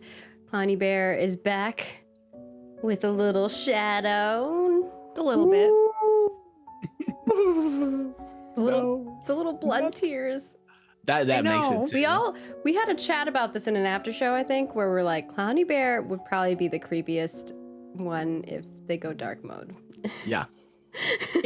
I was like, Like that would be like creepy my biggest animated fear. clown bear who can do really awful things to you with your emotions. I don't know. Oh no, that is.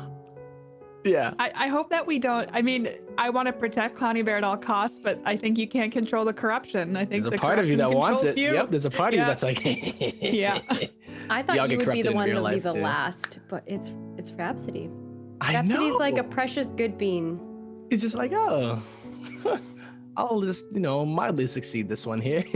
How many- Picks off the whole village, but How many shadow do you have? so right now I am at 2 shadow. Not even, only 2. All right. 2. I need more double successes, man. Rhapsody is resistant to the void. It's the void.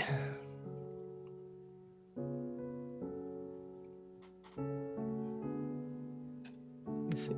Yeah. Got my first level, and I think, yeah, spirit. I've been using a lot of spirit. Let's just put it that way.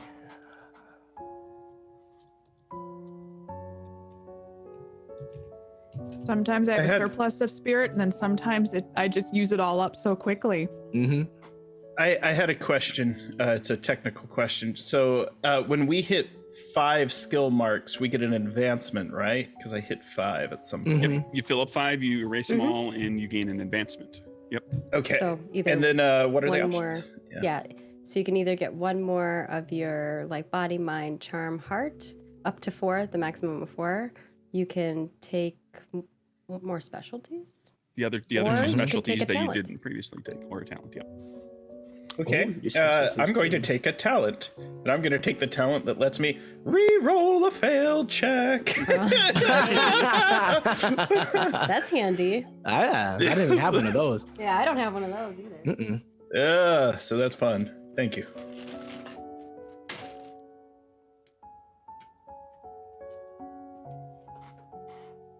Okay. And Margaret, we've established this is what was it I said earlier in the day that made it spring? It's spring. I know it came up when we were talking in the game.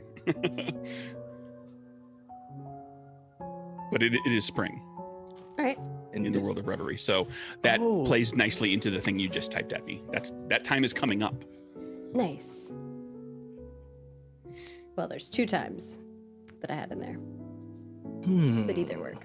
Right, but the Spring pollination. works. Yep, springtime. He sent me Okey-dokey. secrets, DM. Yeah, I know. I'm over here like Secrets. trying to decipher. Although I'm I feel like he's had DMs with a bunch of you guys too, so you. That's why they call him the DM.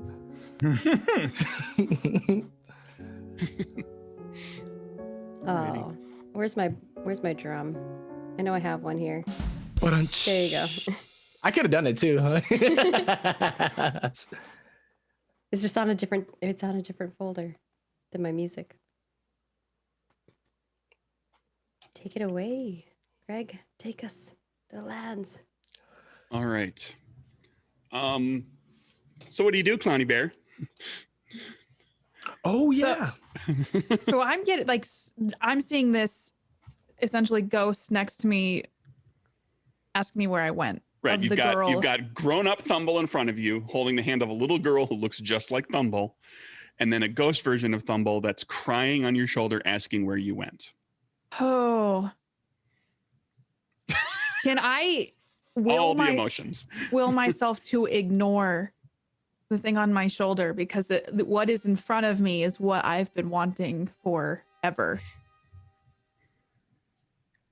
Sure, you can until the thing on your shoulder does something that requires you to make a trait check or something. But right now, it's just crying and pleading with you.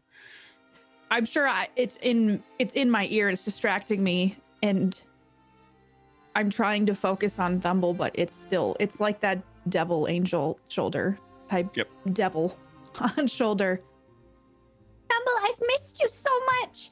And I'm just gonna try to, as soon as she picks me up, hug her as hard as my little stuffed body can. She picks you up, she pulls you in close, and she gives you a gigantic hug that feels exactly like Thumble's hugs felt, but also completely different because she's so much bigger. I've missed you so much. I didn't know if I'd ever find you again. I lost you. When we left, we moved, we came here, we left. I couldn't find you and you were gone. I was on a shelf. I thought I may have been left there on purpose. I was so angry at myself. I left you. I'm so sorry. It's okay. I found you now, and that's all that matters. And I would look down at the little girl. Who is this? She kneels down and holds you toward her daughter. And she says, "This is Mizzy." And Mizzy goes behind the skirts thing and kind of half hides and just kind of shyly poking around from behind her mom. Hello, Mizzy. My name's Clowny Bear.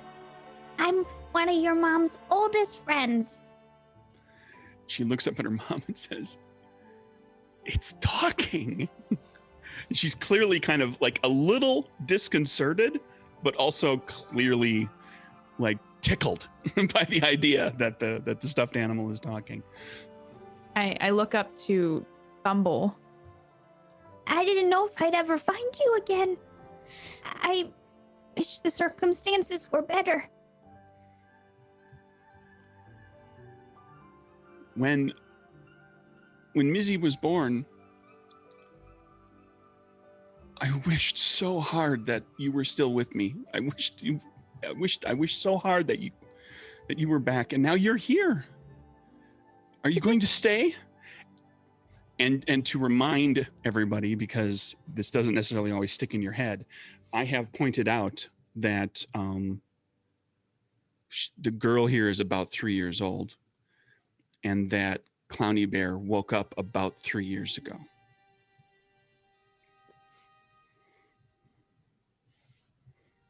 I would look over my shoulder at my friends, and then I'd look back at Thumble and this little girl, and Clowny Bear's mind is going through, I can do all the same things with this little girl that I did with Thumble and still be with Thumble.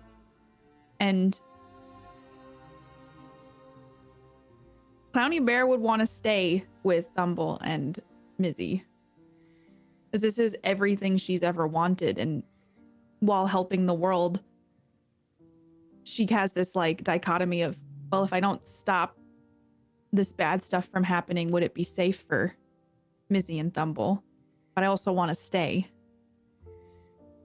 Thumble is grown-up. Thumble is. I have to keep like not ghost Thumble, not ghost girl Thumble, but grown-up Thumble is pleading with you. You have to stay. You have to stay.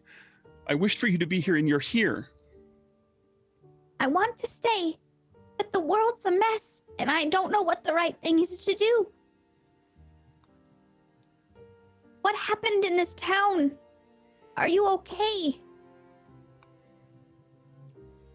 The lantern broke. It stopped, and all these things came, and she looks and sees Stray that's still kind of leading these ghosts in a little circle and trying to keep them away from all the wonderful, heartwarming reunion that's happening right now. I imagine it's like a marching.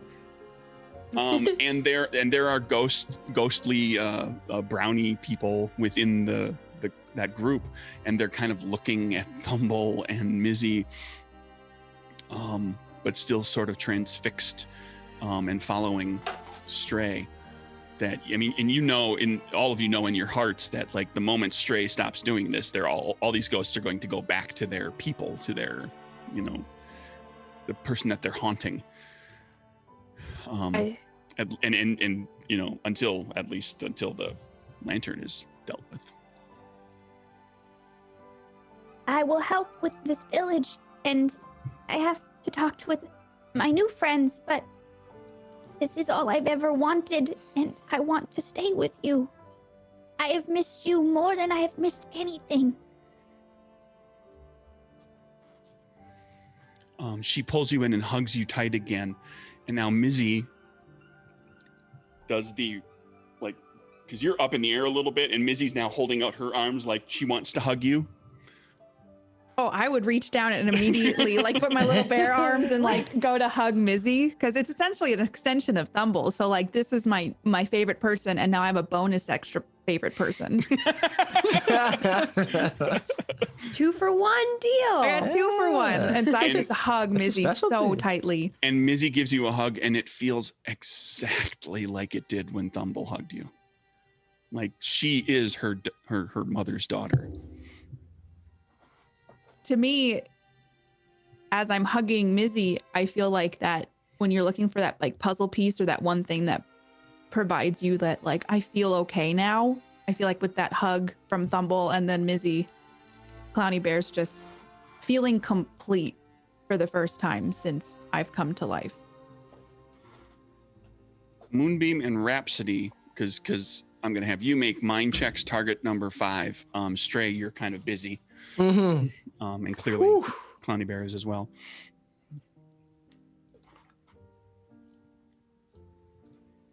Wait, did you need me to roll something? No, you're Okay, okay. you're tied up. you're, in wanted to check. you're locked up. Like, Clowny Bear's in Hugsville right now, and I'm in unable to Hugsville? make mind Hugsville. checks. No checks. all right. Okay, 1-5.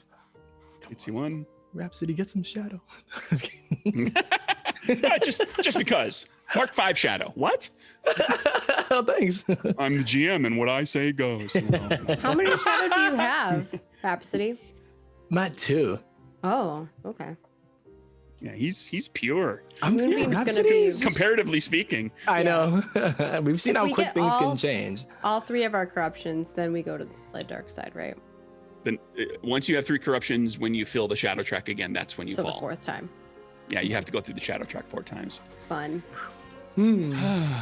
Oh, so well, Rhapsody notices that looking around when when Thumble, grown-up Thumble, mentions the lantern, you kind of instinctively take and you look up at the tower again, and you see that a window up there has been opened, Okay. and there is a ghostly form that is all red that is looking out at you, and it's that's all you can make out with the one check. Yeah, you can see that there's a ghostly red being Okay. looking out at you. Unless Miss Noticing Things wants to make Yeah, a check. come on. Yeah, if I can, I just Try don't to- want to interrupt. Try to anything make out anybody more. Sure, go ahead. You can make a mind check to notice. Because that means there's 5. Maybe get more detail. Yeah. Target number 5. So for noticing things, that's mind, right? Mhm. I have a specialty, so that's 5. And I will. I want to say I don't want to spend a spirit, but part of me is like, maybe I should. No, I won't spend a spirit. So that's 5. Well, know historically, my the more track dice you record. roll, I was You just going know my to say. track record. When We'll I be roll- nice. We'll be nice. We'll throw everybody more- a spirit from the first half of this session here too. I'm sure we kind of glossed over the anchors again because I'll we were spend so one. wrapped up in lovely role play It was and, great, and yeah. fun stuff going on. I'll spend the I'm one I just I'm sure got. you all hit one. Okay, But there to you be go. fair, I've rolled 66 before and still And, failed. and I was gonna gotten say, the only more ones, dice- 2s, and 3s. Yeah, the more dice Maggie And then rolls. someone rolls 1 dice and succeeds. I'm like, how? How? All right, here we go. Oh, that's a shadow, though. That's a Whoa. whole lot of 5s there. 5s are God better. damn. Just so you know, I'm 1 away from filling it up again. You look up and see the a figure all in like a red shadowy figure, and it is a red cap. And from looking at the kind of the silhouette of their shape, because this happened to you not too long ago, and all of you saw this person, and Moonbeam is very good at noticing things, kind of remembered all of this. That is a shadow version of Gork, of the red cap woman that disappeared at the end of the last session. Wondered where Gork went. One that you Up left to with no, the townsfolk. No good, I assume. Uh-huh. That's I awesome. look over at the Chancellor and I say, Up there! It looks like there's another one. Yes. I see the Yes. red shimmer. We need to find 6 of them. We have 5. All the colors. I don't know what happened to my accent. I lost it. That's not Moonbeam's voice. Moonbeam has spent enough time in another part of Reverie that you just kind of accidentally pick I up think the I'm accent. taking Like Clowny you go to Bear's England for voice or 2 weeks to something. come I back don't know what speaking. happened. It's been overwhelmed by just. I gotta think like Myrtle. That's the voice I was going for. Like nasally. So yeah, there's a red ghost up there, and Thumble's ghost is blue.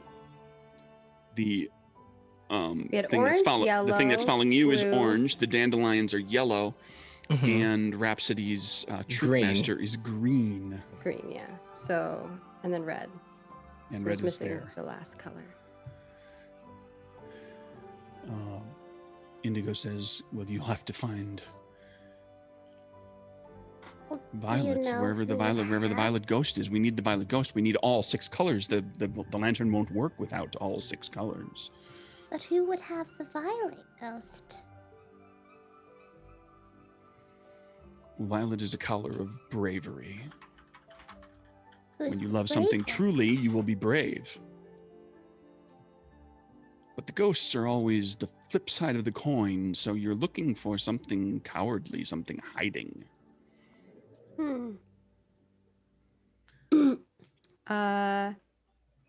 With that, I think I'm gonna look around, zoom around to see if I can find something hiding, something creepooing. I don't want to And so- interrupt Clowny. I'm kind of really excited for Clowny Bear. I do want to meet her kid. I really want to meet her kid, but Moonbeam's also like, if I don't find this, Clowny Bear's kid is gonna be like stuck with a creepy shadow and might die. Well, I'll say Clowny Bear's definitely wrapped up in what's going on. Stray and Rhapsody can both be overhearing this discussion Okay. because Indigo is not making any attempt Oh, to be Stray quiet definitely about needs to it. do like. Oh, well, It's just- Stray's keeping the ghosts Oh, occupied. true. Yeah, well, he's so- not going to necessarily be able to do that for the rest of the session. Wherever we go, we got a parade of ghosts. Whatever you behind us. say, GM, I believe in Stray. Stray can Okay. do it. Everybody's got confidence in you, Stray. Just get your ghost train ready to go. We're revving it up faster. Chicka. So yeah, so Stray and Rhapsody hear this discussion going on too. So there's yeah, I mean, you could go looking, you could talk to people, you could talk to people in general. You could talk to Indigo more. You could Yep. there's a lot of options available to you, or you could all just have a great big hug circle with the Thumble family. Oh, this is true. This is true. I want to, Really? but Moonbeam's on a mission. Okay. I'm gonna zoom to look around, but if you want to assist, either Yeah. of you do, let me know. Absolutely. All right. Purple, you say? Yeah, I like that. He's colorblind. He just assumes hones every in. color is friendship. Yeah, Stray's like, "Buh." He's like, Yeah. I'm looking for violet. That's Uh-huh. violet. Oh, That's Alright. violet. Yes, violet. That's Violet, you say? Here's what I have think. a train of Liz. violet. I think for Stray, he associates different smells with different colors. Sure. It's kind of like a lot of colors are actually named after fruits. So taste and smell is kind of what I think he relies on. Linked? I guess.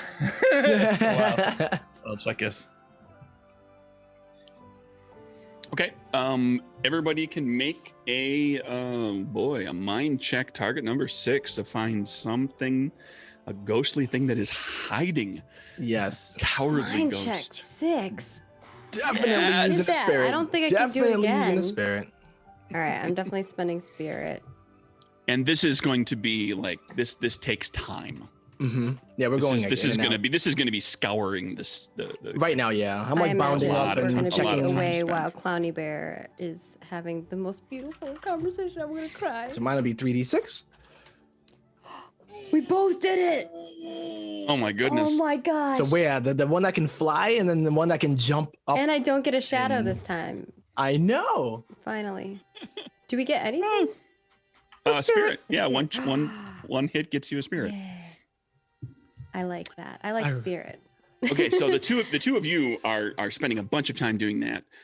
Back to Clowny Bear and Stray, you're right there too, so you can engage in this. You can do what you want with your ghosts. Hugs all around. Warm fuzzies. Not just you being fuzzy, but like just warm fuzzies all around in general. And she grown up Thumble is clearly very badly wants you to stay. She thinks that I've missed you terribly. I know you would be a wonderful friend to Mizzy.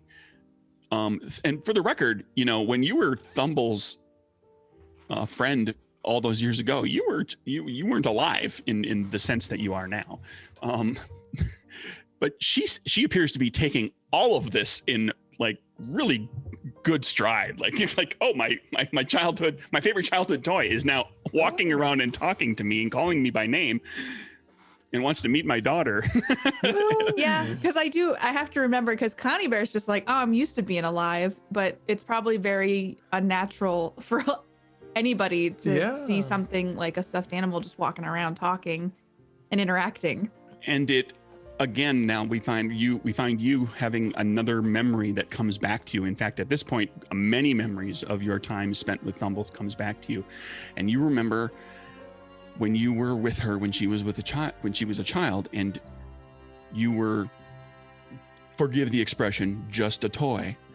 Where when she interacted with you, she spoke to you like you were a person, and then she moved you, bounced you and spoke in a voice that was her rendition of what you sound like. And the way you've been talking through this entire session, this entire campaign, that's what she sounded like. She gave you your voice. It is her voice when she made the Clown Bear voice. And that's how you sound. And that comes back to you. That's like when she talked to you back then, that's me, that's my voice. When I remember this, the stitching around my mouth, it just starts to curl up and if it was a person, it would be a giant smile, but you see like the fabric move into a big smile. I've missed you so much, Thumble. I never thought I'd find you, and I'm so happy you're happy to see me too.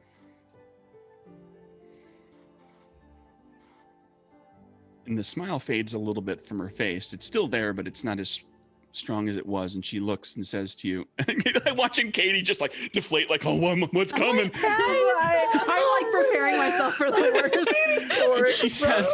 She says, but you have to go, don't you? At least for a while. You have to go. I know where you are now. I have to save this town, but the world's a mess. And I gesture, can we still see the crack in that mountain just pouring smoke out? Yeah, it's right there. Okay. We have to light the lantern here, and then I have to save the world with my friends, because if I don't, then there won't be a world for you and Mizzy to be a part of. And she looks to, and Stray's there to hear, the other two of you are kind of looking around for stuff, but Stray's there to hear this, and the two of you, and she looks to you and she looks to Stray. She realizes your other two friends have gone. She looks to the two of you and she says, but why do you have to do it? Why can't someone else go do this? Why does it have to be you? Because no one else has stepped up. And for me, I have to make sure that this is a world worth living in for you, Thumble. That's the whole reason I'm doing it. It's for you. And she breaks down in tears and just falls to pieces. Hugs you close, like not a tight, like you must stay here hug, but just like holds you close. She's like, you feel tears on your fur and on your stitching. And now her mom's crying, so Mizzy starts crying too, Oh, I know that Clowny and Bear hugs her probably- mom's leg. I imagine Clowny Bear is hugging, and Clowny Bear hasn't actually physically cried, but I feel like this time there's like one wet tear that does come out. And I will come back. I will close that awful smoke with my friends, and I will come back, and I will stay with you forever. And I will never leave. And Thumble looks to you and she smiles. And she says, all right, go do what you need to do. I'm going to get Mizzy home and we're going to wait and you're going to come back. I'm going to come back. I I believe don't you. want to and go. I believe you and I believe in all of you. It's a good group. I am so proud to be one of them. They're all so brave and they've taught me so much about this world.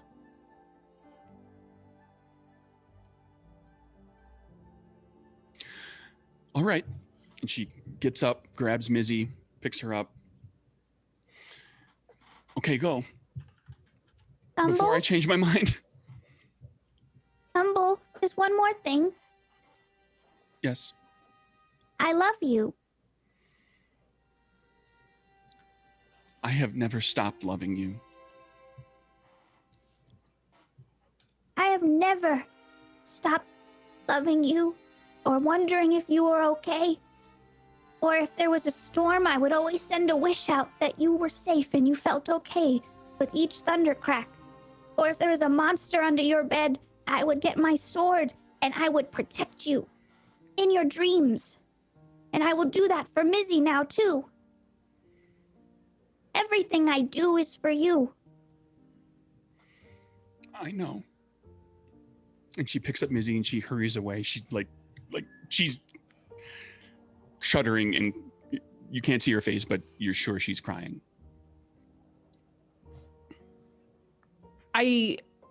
There's probably like, and Clowny Bear feels her face, and there's like little wet damp spots under where her beads are. And she's never felt the actual emotion come to fruition in the physical manner before. So it's the hardest thing to see Thumble walk away. But if we don't stop this, then Thumble won't have a world that's worth living in. And so it's like this sense of, oh, I found my person, but it's like so close, but you can't touch it. And so I have this renewed sense of like, let's take care of business. And so Clowny Bear dots the little damp parts under her eyes and puts her little hands on her hips and stands up straight.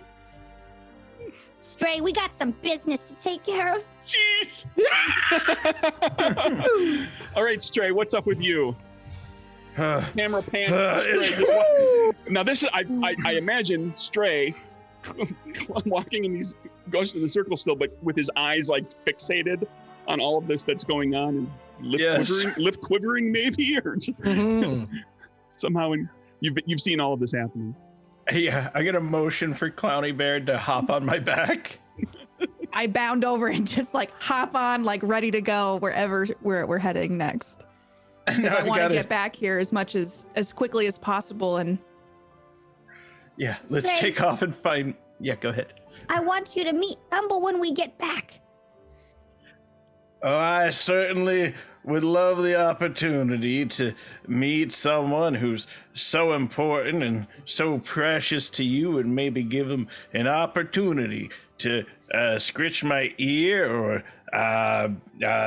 something or other. But for now, I think we best find Moonbeam and our gammy-legged goat friend Rhapsody. Don't bite his legs. and our delicious goat friend. Delectable. Tasty. He's a- Oh, delectable. I like that. Delectable and succulent phone of a friend. Stay terrific. Let's ride. Yeah, all right. and I'll like kind of do the Oh, thing the on his ghost fall. ears. Yeah, just Right. Captain Clowny. The two of you go in search of your friends who are off looking, who are in search as well. And at this point, the ghosts, they disperse back to their people as you take them too far away, because they the ghosts are all sort of tied to their people, and your ghosts are still remaining with you, of course. The ghost of Child Thumble is now sitting on, sitting floating, right? Like, not actually, you don't feel any pressure on you, but like the ghost is right there, right behind you, Clowny Bear, like as if it were holding on to you, because and you can from this point forward, you can assume, unless I tell you differently, that young Thumble ghost is clinging to you, and just sad and crying and like doing everything it can to just wrestle emotion and pain out of you. It's working, but it's like trying to resist it because I'm like, I know the real thing is there, and that hopefully will overshadow the manipulation of my child crying at me that I left her. Does Clowny Bear's tears look like blood? I was gonna ask that. I think blood tears. Oh, creepy. I feel like there is like definitely like the paint on her face is different. I don't know if it's blood tears, but I think there's definitely damp, and it probably exacerbates some of that dye in her fur. Oh, okay. Do they stay perfectly round like pom-poms and just roll down they don't streak, they just like little round pom-poms that just roll down your face. That would be adorable. Like hanging down a little bit more little than drips. before. Oh, You know, like when on stuffed animals they put like little liquid bits, and it's like fake. It's like that. it's like built sewn in. It's been there. Yeah. Yep, Alright, just waiting for it. so Rhapsody and Moonbeam, meanwhile, are off looking for We actually have everybody in like Moonbeam and Rhapsody at the on purple the ghost. overlay. We're separated in the Oh, groups you're together? arranged. Yeah. team up. Thank you. And you both made your check. So you go looking, and like all of this stuff that happens with Clowny Bear and everything is happening like long period of time, and eventually they have to come find you as well. So you're in all this period of time, you're making your way around the streets and just looking. And so this takes a while. Yeah. I like to imagine that we split is up. with Like you. I took one side, Rhapsody took the other, but Rhapsody, we like, somehow bounds end up up this like way. we end you're up in keeping the within- same spot. Flies the other way. Well, I'd like to keep you. And then now? You're within. You're scouring the street together, but you're kind of one's on one side of the street and one's on the other side, maybe. Mhm. Ooh, So okay. if one of us, Yeah, I like if that. one of us finds something, like we can always mention or beckon, and it's not gonna be like We you have both to found find it. each other. Yeah. And you see a flicker. Both of you, one on Moonbeam side of the street. Rhapsody, you happen to be looking back there, saying like, "No, nothing yet." And then you look, and you both look down this alleyway, and you both see a flicker of something purple, of something violet that just whips past. Like it's clearly not a person running. It's like this just blur of motion that whips past the end of the alleyway, like going from one like a cross alley or from a door to a door or something, just like and then it's gone. But it was right there just for a second. Moonbeam. I saw that. Did you see found it. I found it. Me too. Let's go. Yes. Right? I think he actually saw that flicker of light to the left. She nods and kind of zooms around the corner to chase it. All right, so we're going to do a quick race to catch this Race. thing. These race, your checks can be body check to just simply move as quickly as possible, follow directly where where the trail leads you. Found it. Nice. Found it. Yeah, I caught that Nice. early. I caught that earlier too. Or you can make a mind check to like kind of puzzle out in So your head. I was like, well, thinking they're how going to this way, and there's a trap it. street, and they're going this way, and there's a street over there. And if I went this way, I could cut them off, like to puzzle it, like to figure That's out. what I was thinking. Yeah, There's, like I would there's try different to. ways to. If we're in alleyways solve right this. now, Mhm. it would be like I think I want to be up in the air, like kind of like shouting down at you, like it's turning to left. Oh. Yeah. A little little Commander Moonbeam. Yeah, like I get the RTS view. I was gonna say, yeah, that okay. And I'm just like, yep, kicking through these alleyways. So Moonbeam is like pretty much guiding me right now and telling me like how, maybe noticing its patterns of movement. And I would be trying my best, because I'm pretty fast as well, but I'd be trying my best as well to maybe trap it too. Not necessarily just catch up to it, but take the command from Moonbeam as far as like, all right, like it's coming down this way. And then I would be able to at least maneuver in a way that I can run into it rather than be behind it. What kind of a check then? For this, so yeah, taking direction, right? And also It's not sheer speed. It's more. It's more. Planet Yeah, smart. we're planning. We're doing this here. Mine would probably be Mind check. mind. Yeah, I feel would like assume. mine would be mind to kind of strategize to tell you where it is. Keep an eye on it. So But luckily, my mind and body are the same now, so it's like a mix of both almost. Because I have to be Nice. fast enough to be able to get there at the right time. Yeah, and maybe I yours also- is about body, about keeping track, and mine is the mind check to like make sure I'm giving you the right directions. Does that make sense? Okay, there we go. Craig? Yep, Sure. absolutely. Margaret, give me a mind check. Target number 5 to give correct directions. Okay. Um, I'm gonna spin a spirit. If you on it.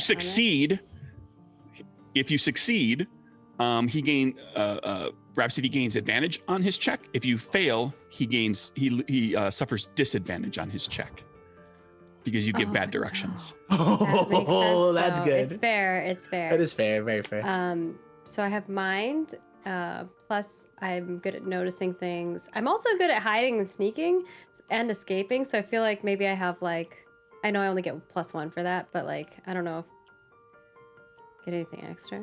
This is more figuring things out. This is like planning how to get your friend to cut them off. Mm. Like, you know where they went. Like, you don't have them in your sights at this moment, but you know they're What I headed mean that way. by So that is like I'm good at escaping, and so maybe I would have a good idea of the strategy that they would take to escape, like the best escape routes. I'm gonna let it slide because I like you. Because I like you. I'm glad you like and of us. course, I'm gonna spend a spirit on this, so we'll see how it goes. 1 success. Use a 6, right? 5. 5? Oh, That's a double level. I just filled up my shadow bar. I knew it. And I was all worried about you rolling more dice. I'm like, don't even take the extra dice, Maggie. Just Okay, that fills shadow. You can erase all those and pick another corruption, and we'll see what that is whenever you decide to spring it on us. oh boy. Yay! And then Rhapsody. Yep. So can mine make will a be a check. 4 because Yeah. I'm gonna use a spirit as well. Body target number 5, but with advantage. So 1, 2, 3. 3 is gonna be the advantage, and then 4 is gonna be for the spirit. But the game just loves to give me. I gotta spend it almost every time. So let's get it. I'm gonna roll a. Yeah, because you're not gaining any shadow. You're getting exactly 1 hit all the time. So you're I'm trying to constantly get gaining you. I spirit. love it. Here we go. It's All good right. though. Rhapsodies so you're giving me. are good bean. Yep. We need So one. you're giving me at these least. directions, and they're just like on point. You're like left to the right, left. Yeah. Zip. And you're zipping I'm just- along with your I hate bounding that. legs. Be careful, Bounding there's, legs to get to there's one. something in the way you're gonna have to What? What? Huh. Oh, Oh. nice. Hey then. Oh. And you bolt down the street, take a left at the alley. You go you see a building where there's an open window, kitty corner to another open window, and rather than running around the corner, you go through the window and then through the window, cut the corner, and you catch up and catch a glimpse of this purple ghost-like form as it kind of finds itself in a dead end alley, and it's hiding and hunkered down underneath in the shadows beneath a wagon, like a hay wagon that's Okay. against one wall, and it's down in there, kind of back behind, and the wheels aren't spoked wheels, like the big flat board wheels that have just been cut, so something can actually hide behind it and not be seen through the slats, So they're hiding Okay. behind Hiding behind the wheel. crate? like a wheel, like a It's A just like, caravan wheel? Like a wagon is, wheel. Is it just A the little- wagon wheel or like a full wagon that's there? Well, there's a full wagon, but they're behind the wheel. but They're the under wheels don't have wagon. like spokes on it so that they can't be seen through it. So- Yeah, imagine if you just had a bunch of Just- boards and you just What if I cut a make circle. the wagon disappear? Ooh. And you catch up and you find this as well, but you see Ooh. like just the briefest glimpse of the purple ghost disappearing behind there. I'm gonna do it. I'm gonna make the wagon disappear. I feel like Moonbeam is like full on emotions right now. You know, she's got like, And I'm over here like, Clowny Bear back there with the little girl. That's sad. She's like, we gotta protect this town, and Yeah. we're like racing to find this creature. We finally corner it into a spot, and I just like I'm like looking wish like, what? away. And I'm thinking in the my head, cart, and the cart just disappears, and Rhapsody. I'm assuming Rhapsody can see the creature. I use my It's- disappear, I which should. is my corruption. Well, right and I before mark- it- I right mark before it, another as- shadow. so right before it, as Moonbeam like had done that, I think Rhapsody would like bound through this window, right, and then land, and be like, "Ha!" and be like, "What?" and look back up to Moonbeam like, "What? What do you mean? There's nothing here. I have nowhere to go." There! It's right there! Can't you see it? And like she just like And then it disappears. gets so upset that like the Uh-huh. cart just disappears, and I mark And the another cart- shadow. Does the cart just like wink out, or does it? Is there some magical? I like to imagine that it just, you know how like she kind of used to sparkle, but she doesn't anymore. oh no! I think her sparkle is gone now. That is like the thing. Like she used to have like Oh, this second, yeah. sparkle about her. She's lost her transparency. That's why she's like darker looking, and she's lost her sparkle now. And the sparkle kind of like shimmer. The like cart shimmers, and then it just like blinks away. Also, I like to imagine that the cart spawns somewhere else because that's just funny. You can think of that one.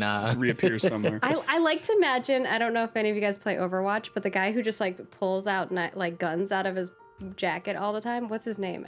Genj? I don't remember. Anyways, I like to Reaper? imagine that he's just taking people's guns from other dimensions. Like He's got not like conjuring a pocket from. dimension. He's not in his- conjuring from nothing. He's summoning them It's like from somewhere someone else. else's hands. Like, yeah, like they're about to take a then shot, and someone's it's like just like, got a gun. They're like, where'd my gun go? what the hook? I had a DM in D&D Reaper. that used to Yeah, do that. that's who I'm thinking of. Yep. Back during second edition D&D, I had a DM who did that. When you summoned a creature, that creature came from somewhere and it Somewhere went back. And else. sometimes you would summon it again and it would be angry. Oh, I love that. That's awesome. Yeah, it's such like fun. much Okay, fun so idea. the sparklies, the cart disappears, and there So what is this? Yeah. is a purple, ghostly young girl, a human Wow. girl. Hey, look. Hello. You, wow, you're fast. Whew. My gosh. I am Rhapsody. Are you lost? She What backs is your name? against the wall, and like just Look. paralyzed with fear, and says, I don't want to fight. I can't fight. I don't want to fight. Just leave me alone. Just go. No. And she closes her eyes and just starts chanting as if to will you to leave. Just go. No. Do not worry. Look, I'm here with my friends. Your glimmer is fascinating to me, and it has inspired me. I wanted to play you a song before I was heading on my way. I fled out.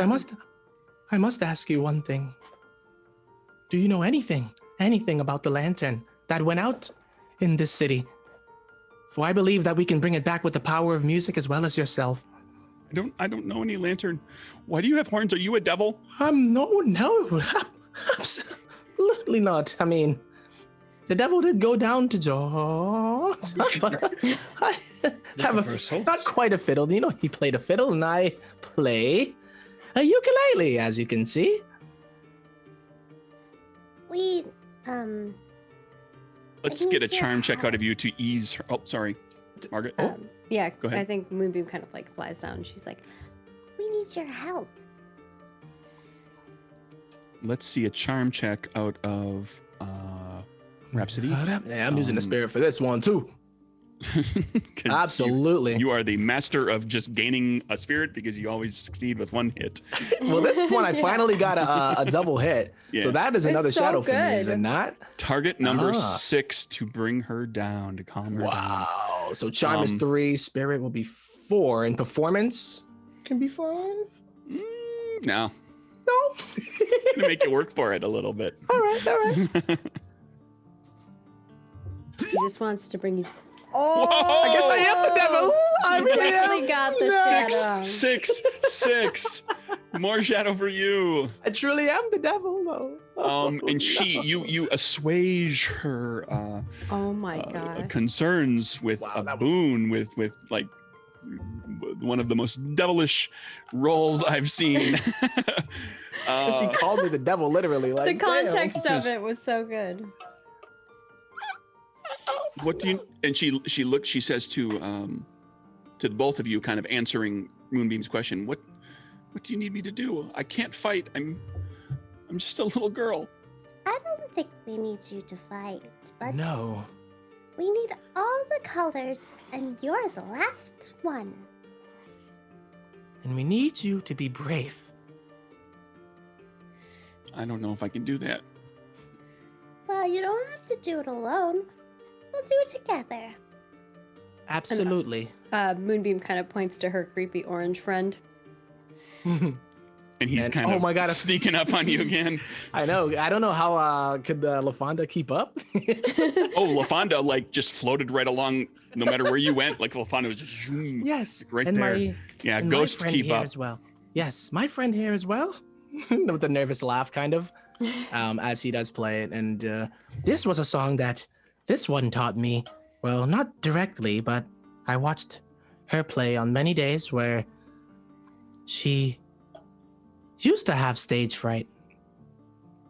This is But- where we make this shirt that says, I laugh because I'm nervous. Oh yeah. 'Cause But she we're like, played this one "Ah." and said to me as well that the first song she played that broke her stage fright was this one, and it is also the first one that I played that broke mine. I was terrified, just like you. But look at me now. And he kind of like does a little fond flex, but he's not very muscular. He's not very muscular, but he's one body more muscular than he was at the beginning of the campaign. Mhm. From all the running, you got You some. went It's his from legs, being though. Your gams It's all in his be legs. looking more tasty for Stray. Stray over there. salivates. Ah. But yes, Rhapsody only has leg day. yes, absolutely. He's just got big Popeye legs. Uh-huh. It's like the Little opposite of the skinny bodybuilders arms. that only, that's Yeah. like Instead of they a helmet on the Dorito, side. you're like Yeah. a triangle. Yeah. like the opposite way, just like. Are you Yeah. are you making a trait check kind of performance, or talk down, or are you? Oh, but that doing was something- that was the way doing that I something had tried to that was the way that I tried to calm her down. And was with you got her kind of, she's ready to help. She just doesn't know if she can. She's like she's Mhm. not going to Oh. run. She's not going to Okay. bolt. Yeah. You've got her kind of on your side, and she's waiting to see what you Okay. need me to do. Well, I would say, well, it is indeed perhaps yes. I've had very many songs of inspiration, and this one is another as well. And I will do another one, or at least try to do a performance in order to inspire her this time. Just to be do some brave. to be brave. Using your talent, If I can. you can. That's what Yes, it's so I there will for. instill, I'm going to instill the emotion of bravery. Ah, very good. Mhm. And what's the song? Well, it's it's a song intended to instill bravery into and confidence. What is the song about? What's the subject of the song? Does it tell a story? Does it is it? Story. If he sings it a is song, can he get this- advantage? the bravery. This is an automatic thing for him. Alright. Cost him Let's do it anyway. it costs him Yes. spirit, but he can instill an emotion in somebody. It with was a the one. perfect performance. Yeah, so it is one that about a poor fawn who floated down the river. If Oh, no. only a floaty I could give her, but I couldn't. But did it in my dreams, and now she's by my side, it seems. And your envious green ghost is looking really irritated and just watching you pluck away on that Four-stringed string. ukulele. He's Yes. just upset. And I look and I'm just like, But the girl stands up and kind of straightens herself and straightens. She's wearing a like a skirt and shirt that is very like, well, you can't make out like a lot of specific because she's very ghostly and just kind of purple. But it doesn't look like a normal Like it doesn't look like a skirt and blouse or like chemise that you would see like any people from Reverie wearing. It's very strange clothing. And she's wearing shoes unlike anything you've ever seen before. The skirts don't touch the ground. Skirts are higher up. You see the shoes. They're sneakers basically. They're, you know, like low shoes with laces across the top, which is very bizarre. You've never seen these shoes before. Okay. Okay. It's taken aback. When I do this, can I go home? Absolutely. You see, I actually saved this woman, and you can save this town. And you will be able to return to home, and it'll be much safer than it is today. She says, I'm Jennifer. Oh. She doesn't say, who are you? She says, what are you? And she looks to both of you.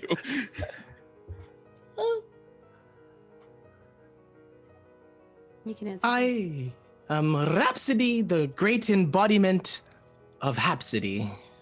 Happiness, music, everything that makes the world a better place. As you could see from my songs are here. That is so true. I'm Moonbeam, and I'm a sylph. And I just really wanted the vacation.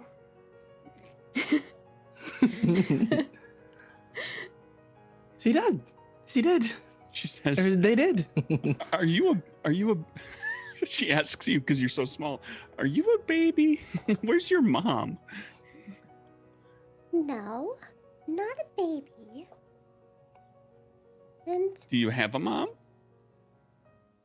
of course. Her name's Puppy Joy. And she brings That's a funny all the name. beautiful puppies to the world. The spring is the prettiest. She looks to Rhapsody. Do you have a mom? Or does she have horns? Well, I did. But not anymore. However, yes, she did have horns. As you see, I'm only shaking what my mama gave me. And they don't shake, they just kind of stay still, but And at this point, Clowny Bear comes riding in on her war pup. Away! Wild with- Boys by Duran Duran plays in the with background. Ghosts with ghosts in tow, and Indigo catches up to all of you now as well, because when you went chasing after the girl, Indigo kind of like, whoa, where'd you go? like, suddenly the two of you took off in different directions and they didn't know what to do. So all of you are together with Ghosts in tow and Indigo, and Jennifer, the little girl, is no longer hiding. And so now Jennifer sees a dog and a stuffed bear and is totally on board. like that those she gets. Those she understands. Hello, new friend. I'm Clowny Bear. This is Yes. Stray. This is Jennifer, and she's the final color. We have all the Wait, so what do we have to do now? I think we all turned to the chance. I'd be like, oh yeah. Indigo. And I Now think what? Indigo floats up to all of you and says, I think now you need to bring the colors back to the to the light keepers. They're all in the tower. They're all in the lantern. Okay, so we bring all the colors back, and then the ghosts will go away, right? Your I believe- guess is as good as mine. The I did ghosts- see a red light in that the big ghosts tower over may there. be- the ghosts may be here to stay, but the light must return. Reverie needs this light, needs the lantern to shine again. Okay. So do we know where exactly this light tower is to head to? Yeah, it's the tallest tower in the keep. It's got the Okay. big black windows up at the top right now. I mean, he can lead you to. And one of the windows was open, and there was a And red. it had a We red- saw- yep. Yeah. So There the was- last person is in the red up there. Right, characters can update each other with Yeah. information. Yep. We Okay. let you Everybody know knows. that we saw the last color up there. Because you Okay. probably count, and there's only 5, but we're like, the 6th like, one's in the tower. Okay. Okay. Y'all, Okay. I met my person. She lives here. Well, I didn't meet her. I got to meet her as an adult. She's beautiful. Yo, She has a little girl. that is wonderful. Clowny When- Bear, you don't humble. When we get back, I want you to meet her. But let's get the lights up in that tower because I don't want them to have ghosts that follow them. Moonbeam nods and starts moving and a grooving, but also every 5 seconds looking behind her back. 'Cause she got thrown last time, so now she's like Yeah, you paranoid. did get thrown, didn't you? Oh man. Indigo leads you to the center of the city, to the keep proper. And again, it's strangely like there's no guards, there's no one here to kind of keep an eye on anything. He opens the door and walks you in. The inside of this keep it looks like it hasn't been cleaned or maintained in years. Everything's cobwebs and dusty, sooty. There's no footprints in any, like if it was a very dusty floor, if somebody walked through there would be footprints. Now Indigo, of course, is floating. But the inside of the keep, it's very out of place. It doesn't seem like the outside of the building looks like it's in good repair. It's been kept up well. Inside here, you're in kind of the entry hall, the vestibule, and it looks like as he leads you further into a great hall and then toward a stair, same thing there. Everything is in disrepair. There's what furniture there is here is marred and scarred and marked. The upholstery is torn and moldy. The braziers, metal braziers with torches on the wall, are rusted. Though the torches are here, and the torches do light the inside of the building. And he leads you up. I need everybody to make a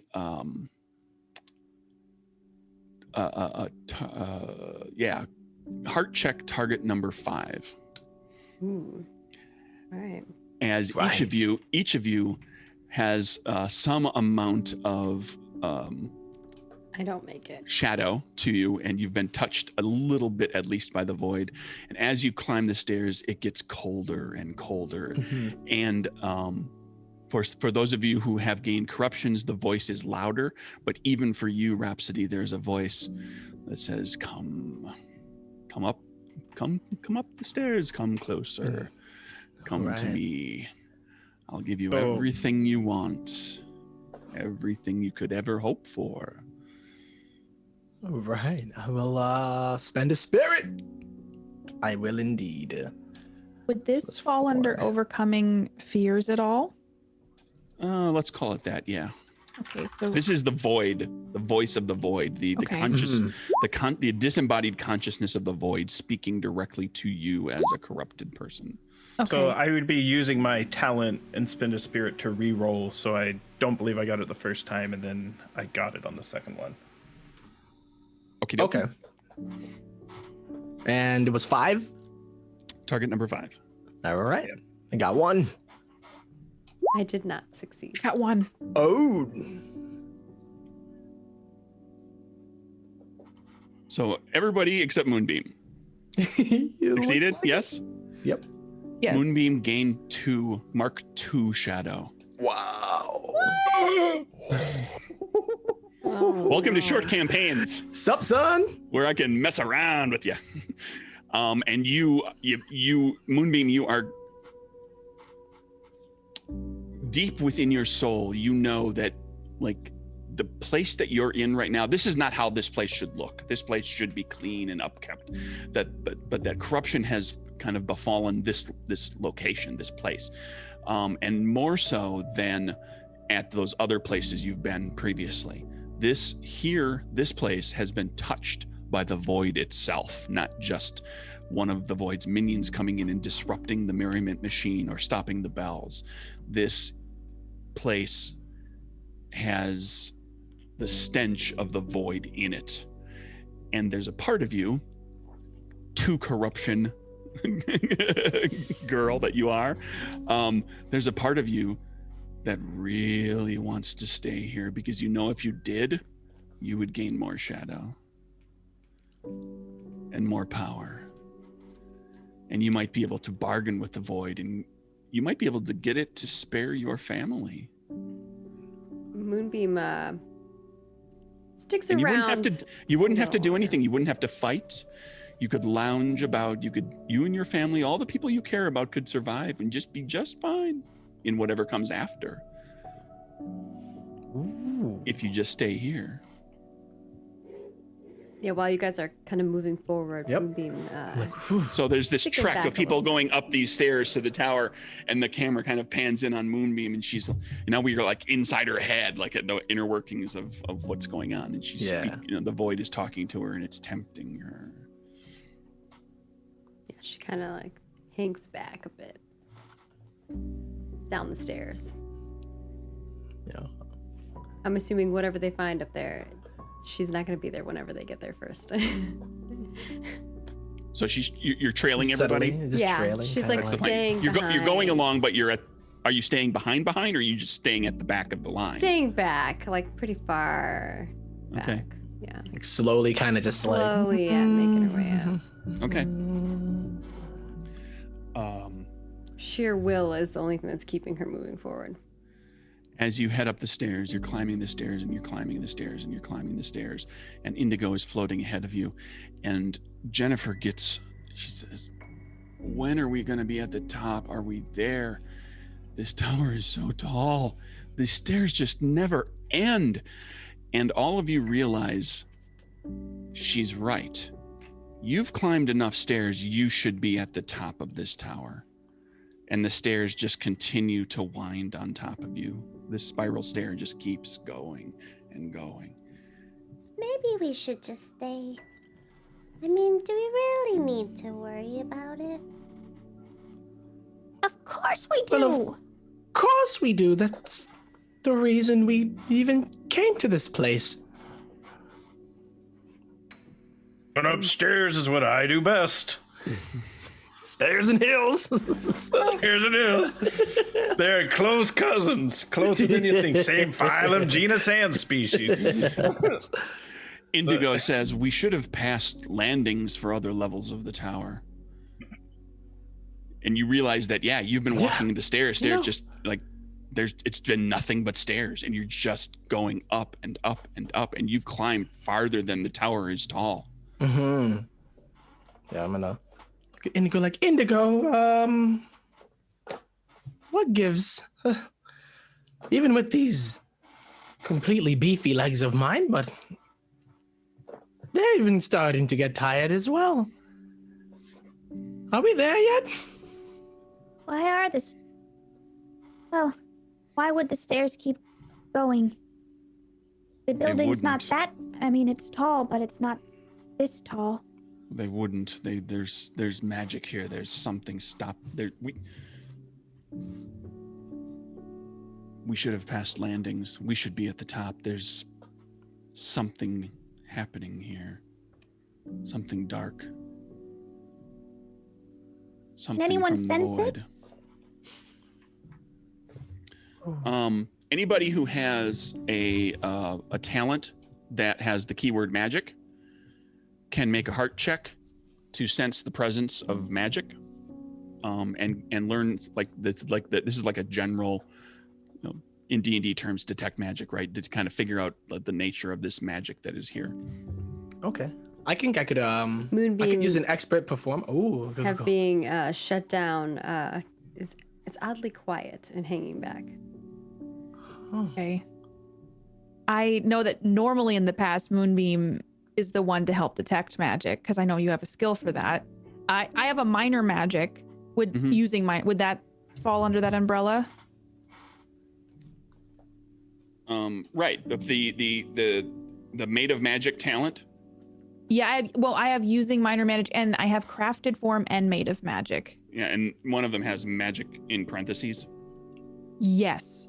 Right. That indicates that that's a magic talent. So you can use minor magic. This is all part of minor magic, right? So rather than doing one of the effects that's tied to one of the domains of the magic that you have, because you have like 3 realms of magic that you can work in, this is just kind of general heart check to determine that there's magic here and kind of what it is, so that you can try to figure out how to stop it. So I'm gonna try to sense some magic, but I noticed like Moonbeam's being very quiet, and normally she's the first one to be like, "Let me see what's going on here." So I'm gonna check myself, but then I'm gonna turn to Moonbeam. Moonbeam, do you feel anything? I mean, I think maybe we should just stay here. You want to stay in the stairwell forever? Oh, not in the stairwell forever. We could just stay in this town. I mean, you could be with your little girl. Yes, but there's ghosts that haunt everyone. Maybe the ghosts aren't so bad.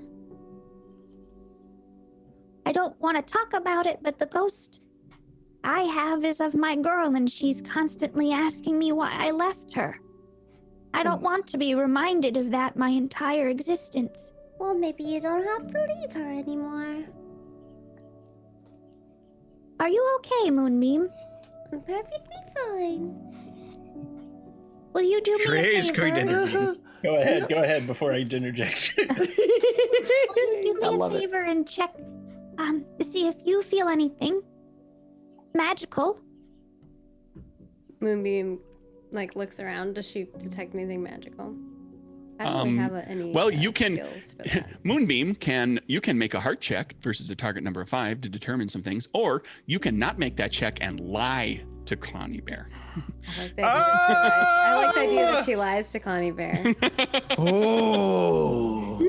Okay, if I fail, I lie to Clowny Bear. And if I succeed, I lie to Clowny Bear, probably. But I'm gonna make the roll anyway, just because it's funny. Ooh. Okay, target number 5.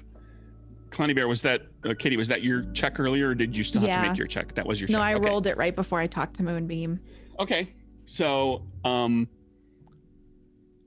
you both got 1 hit. So both. Okay, this is the way we'll do this. Both of you know this, and then what Moonbeam tells you, we'll see. Both of you know that yes, there's dark magic here, and it is mind affecting magic. This is not like the tower has not been lengthened. It hasn't created new stairs. Like, you think you've been climbing the stairs. Okay. Moonbeam's like, I don't feel anything. I think that maybe this is all a waste. All right, Stray's had enough. He's coming right up, and he's got he's got the eye of the wolf, and he goes right up and he sticks his doggo forehead right on Moonbeam's doggo forehead, not aggressively, even though it might be seen by some as an aggressive motion, but he just goes, "Moonbeam, I'm exhausted," as he motions at all the little exploding dandelions behind me. He goes, "They're terrifying me. I've been quiet this whole day. But you see these little whippersnapping dumble lubins with the dibble libbles, the dandelions. I need to get rid of them and put them back where they belong. So I need you as my friend to help me solve this problem, because I just can't today." And then he plops right next to you in doggo style. Dandelions, Please. dandelions are beautiful. They help so many plants. Fine. We're going up the Rhapsody's stairs like, because you "Well." keep thinking that you're going up the stairs. It's a mind thing. But if we decide to even go down the stairs, what if we begin to go downstairs forever as well? Moonbeam shrugs. They get a really good butt workout. What if we Rhapsody checks it again. think we're at the top of the tower? And I close my eyes and I think really hard. Like I wish we were all at the top of the tower. I wish we were all at the top of the tower. And I open my eyes. And you wish you were on the top of the tower, and you wish you were on the top of the tower. Crone Stray points out this is the first time he has stopped walking in many hours because he's been. Oh my god! He's like, Yeah, that's true. Stray has not stopped walking in about 2 hours.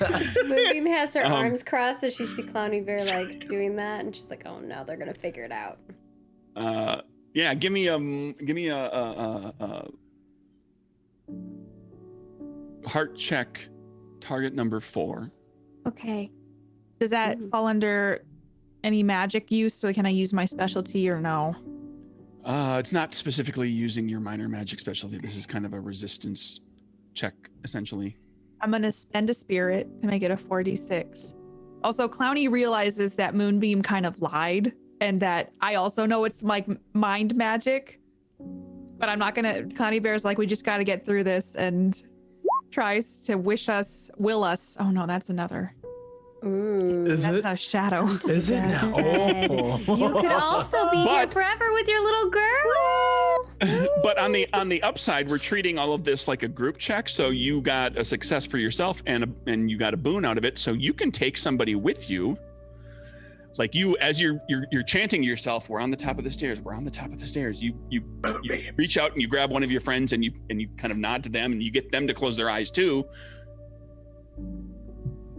Based on the fact that Moonbeam lied to me, Moonbeam's the one that I'm taking with me to take to show. I want to show Moonbeam, because clearly there's something more happening here, that there's more than just staying in that. There's more to just staying in this spot than giving up. There's more to that, more to all of it, I guess. Makes sense, And- because she probably would have stayed back unless And someone Moonbeam, made her. when Clowny Bear well, like she can't really take your hand because she's a fair bit bigger than you, but she like reaches out and she kind of touches your side, your arm and your leg, and touches you, and you feel that teddy bear, the warmth and softness of the teddy bear hand, and like her, like the essence of who Clowny Bear is, like all the good things, and then you've gotten to know her over the course of the last month or so, like all of that flows into you, and like it edges the void out Okay. for a bit. We make it in there. What does it look like when we get there? The two of you find yourself standing at the top of the tower, and there are, and just as I'm describing the top of the tower, here comes the train. There are seats. There are like chairs arranged back, like imagine 8 chairs around a table, but there's no table, and turn the chairs around so all their backs face the center. Okay, so there's like this big gap. There's nothing in the center, and there's 8 chairs, and it's sitting in each of the chairs is, 12 chairs. And sitting in each of the chairs, there's, a sylph and a wildkin and a redcap and a human and an imp and an animate. There's one of every folk. And each of the chairs, the chairs are paired in colors. There's a red, orange, yellow, so forth around.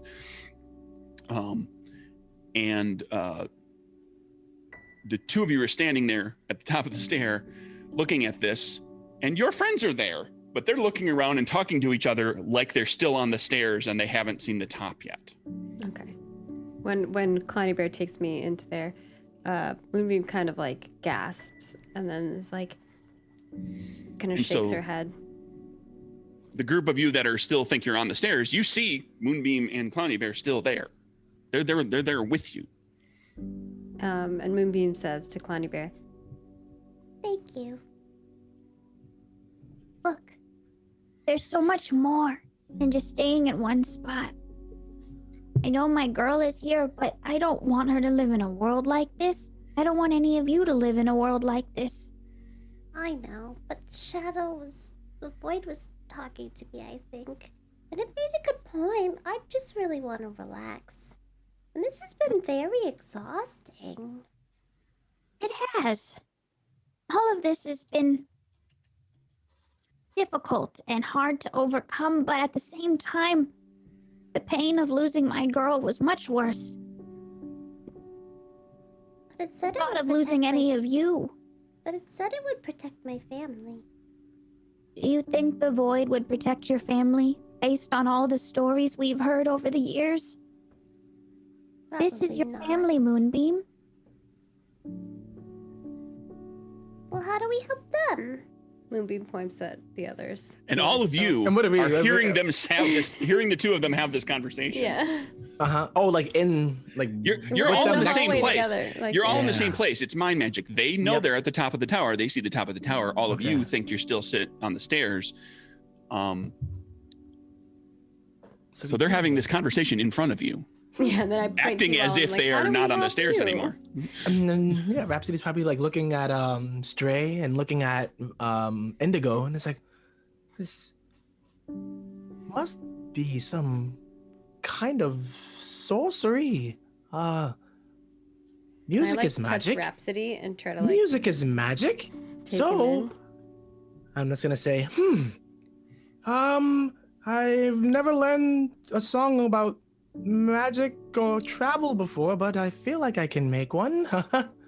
All right, well, we've been walking these stairs for so many hours, and this dog here must return these flowers. So by music, which has power, get us up to the top of this tower! He's a poet and I didn't know it. Your feet show it because they're long fellows. I apologize. Blame my dad. And I'm gonna try to close my eyes the way that Clowny Bear had before, as far as Okay. imagining, and I'm gonna say, to the Heart, top. heart check, target number 4. Let's do it. Now we'll use a spirit, unless that was an expert performance. So we'll just do it with the check. Let's go. Yep. So I will add a spirit to it, and I believe that is 3 plus 4, or 3 plus 1. Sorry, which equals 4. 46. I almost rolled it in Twitch chat again. Sorry.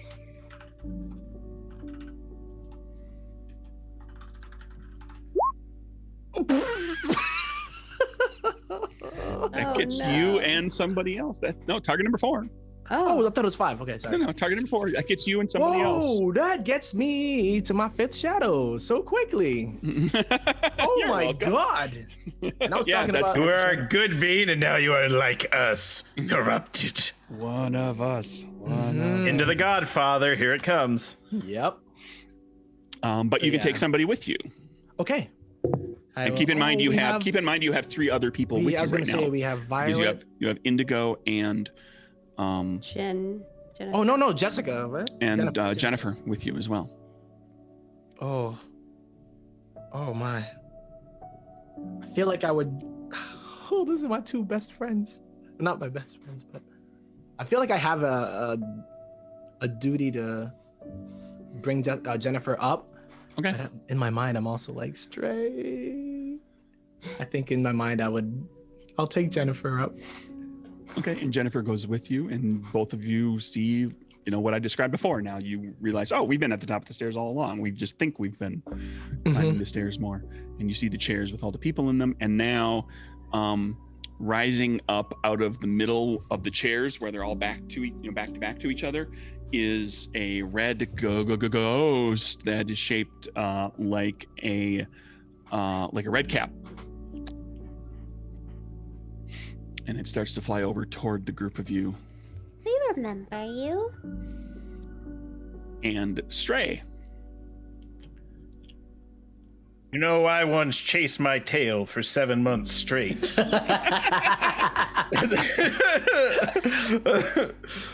Yeah. I'm just as I find myself. Now, is there anybody left with me? Indigo. I look at Indigo and I say, I'm gonna have to try my darndest, what few beans I have left in my doggy brain, to rejoin my companions.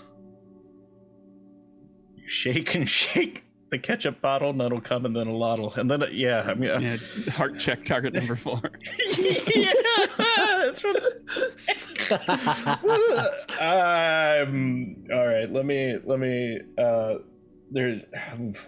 Okay, so I'm gonna use a spirit, of which I have 2 remaining. I've gotten a lot of spirit this session from simply rolling 1 hit, and then. Yeah, I think it's gonna be 3d6, but I can. I have a spirit remaining, so I can re-roll if I fail. There you go. Nope, I failed, so I'll use my final spirit and try again. Hey, 3 hits! And you take Indigo with you, and you gain a shadow. And my second corruption. Oh Yes. no! Now we're cooking. Oh, Now we're cooking with gas. Now you're Yes. thinking with portals. Here's the thing. I already have 3 shadow into my next.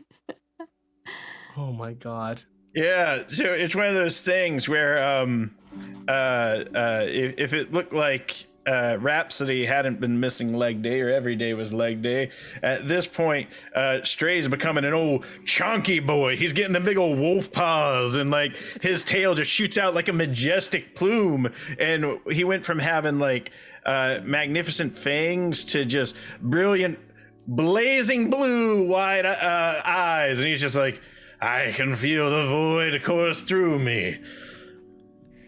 I'm never giving this power up. Let me take another ability. Yep. Yeah, I would say that as my as I finish my song too, my horns actually, they're more curled up, but they start to kind of straighten upwards a bit. You know, so they fold forward a bit more, as if they're gonna try to be like pointing upwards rather than pointing towards the back. Sure. And I think they would have a little tint of a red to them. Devilly. Jennifer is disconcerted by the happenings here. She kind of backs against one of the walls and is just kind of watching all of this very warily. You had her on your side for a little bit. She was kind of along for the ride. You got her up here. She's like, okay. Now there's like this red ghost thing in the middle of the room, and she's looking at all of you, and she's like, What did I get myself into? And Moonbeam says to the ghost, she's like, We remember you.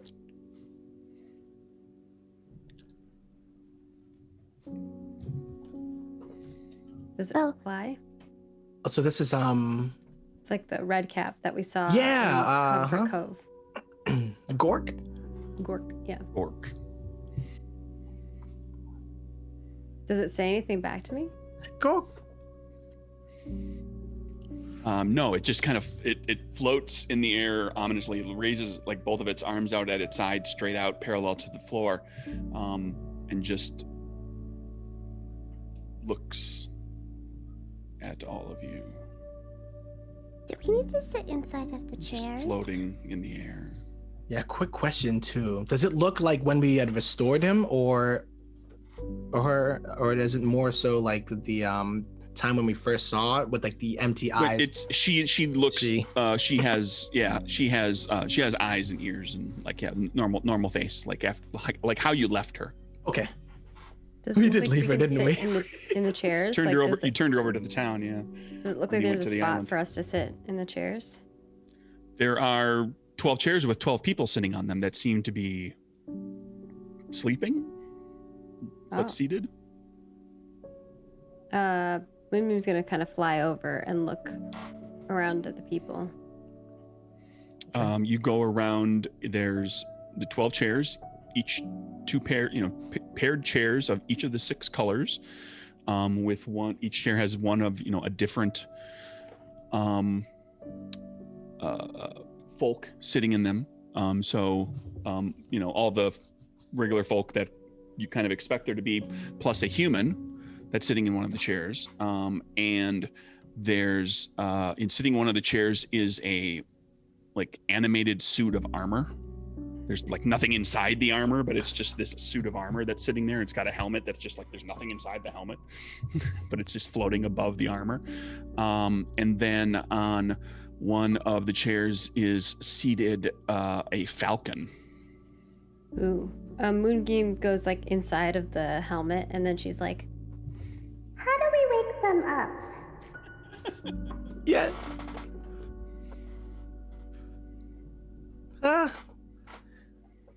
I'm not quite sure myself. Do I feel like I know which one would want the blue light that I have? There are two people sitting on blue chairs. I'm going to start bounding over to them I'm gonna try giving them the light that matches my light. and run over and stand between the two of them and see if anything happens. You walk over to the two blue chairs. The blue ghost of Thumble follows along with you, and when she runs, or well, kind of run floats. You know that thing where she's moving her legs, but she's actually floating to keep up with you. And when she gets over to the two chairs, the two individuals seated in the chairs open their eyes and look at you. ooh. Whoa. My little beaded eyes widen and I look back. Ooh, it's working! That's so cute. Hi, I'm Clowny Bear. What's your name? Honestly, that is very on brand. Clanberry this season waking up. Hi, I'm Clowny Bear. What's your name? It does like the light does it like kind of what happens with the light? You wake up. Nothing happens with the light, but they've now opened their eyes and they're looking at you. But like you walked over there, their eyes were closed. When the ghost floated and caught up to you, their eyes opened. Okay. And we know our mission too, so. Oh, I believe we must coordinate the light with the chairs. Yes, what Rhapsody said. All right. Moonbeam's gonna kind of float over to the orange chairs. And when you get over there with your orange ghost, the two people seated in those chairs open their eyes. They're opening their eyes. It's a little creepy. In which colors was our stray, by the way? Stray's got yellow dandelions. The yellow. Yeah. Okay. So as Rhapsody's like approaching the green ones, he stops in his tracks and is like, "Oh," remembers that dogs are colorblind, and he says, "Oh, hey, my four-legged friend wants a. I believe we are color coordinating here, and if I'm using my brain of brains, I believe you should become this one's companion." And then points over to the yellow. So that would be Two yellow chairs, which will be two yellow chairs. right next to your green ones. Okay. It is, and it's arranged in the color of the rainbow. It starts at red, goes around to purple. Purple and red are next to each other. And Moonbeam says to Jennifer, And that means that one's for you. Now be brave. Jennifer You can do this, Jennifer. is severely weirded out now. She's like, they're opening their eyes. They're gonna get up. What's going on? This is confusing. It is We know as much as you know. indeed. "As the It red doesn't really help. is the red cap ghost still just in the middle of the room?" I'm just floating in the middle of the room. Yeah. Moonbeam's gonna. She's gonna inhabit it and move it. Craig's like, damn it. And then I'll move back to my orange chair. Okay, so you spend a spirit inhabit for a round. You move the red ghost to the red. To where specifically? Like just like By the two till they wake up. right next to the red, the two individuals in the red chairs. Yeah. Okay. And then you uninhabit and you go back to your I body. boot back to where I was. And the ghost stays there, and those two individuals open their eyes. And that just leaves us. As he looks over to Jennifer and says, "It will be okay. You have my word. You have their word. You have his word. And you have her word. We will keep you safe. No matter what. Just remember the song that I played for you. Will you sing it again? Absolutely. I forget what. It was a freestyle. I said, "There now. Sit in this chair." Right, do you see that one over there? Because believe, to not be a slave, here you must muster up courage and be brave. The song changes every time, Jennifer, you see. It's the second verse. You played the same melody, but a different verse. She's So, like, yeah. Second verse. She kind of timidly slinks over toward the violet chairs, and then when she gets close, the two individuals seated there open their eyes, and she sort of just stiffens up, afraid, like, you know what? I think everyone's looking kind of nervous right now because we don't know what to expect either. Yeah. But we're just like, Is there anything else see? in the room now that everyone's you know- eyes are open?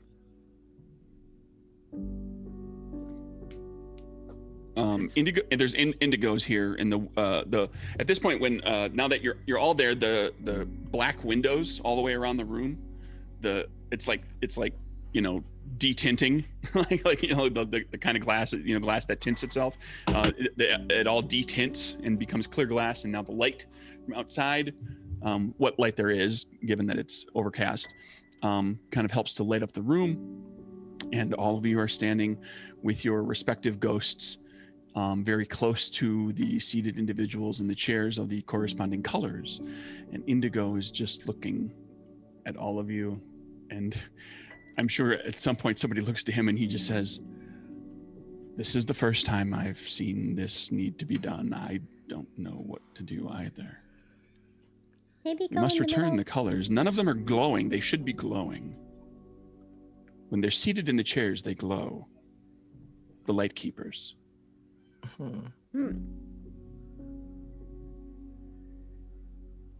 Where do you normally stand? I don't come up here often. Hmm. My calling is not to attend the light here. My calling is to tend the people. Maybe you could stand in the middle and see what happens?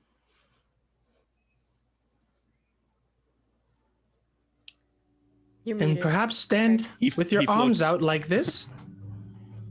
He floats up and over into the center.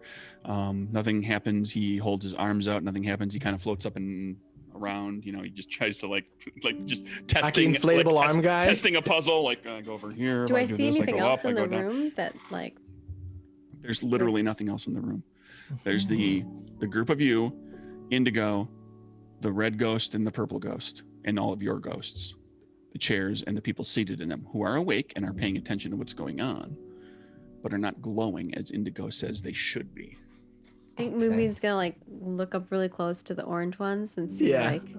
like wave her hand in front of them. Try to wake them up. They react to your hand waving, and you watch both of them look from your hand to your eyes. They look you in the eye, and then they look to your ghost. Okay. Moonbeam looks at her ghost and is like, What are you doing? When you turn around to look at your ghost, because you were facing the two in the chair, so and again the ghost was behind you, and so you go to turn around to the ghost, and the ghost is like creeping up on you, like it's been always doing, but this time it's coming at you fast. What do? I grab it. You grab it, and what do you do with it? I'm gonna shove it. Is the window opening up now? The windows are glass. Hmm. They're not, and they're not open. And he said that the people should be lighting up. As the ghost got closer, the two individuals each raised up a hand and kind of pointed their hands out toward the ghost. I'm gonna grab the ghost and move the ghost towards them. Grab the ghost, turn it around, push it toward one of them. When it touches their hands, they both start glowing with a pale orange light, and the ghost dissipates. Poof, and it's gone. I figured it out. Just push your So- ghosts into them. All right, Real Rhapsody will be like, LaFonda. And he's going to extend out the ukulele. The LaFonda ghost looks at the ukulele, looks at you, looks back at the ukulele, looks up at you.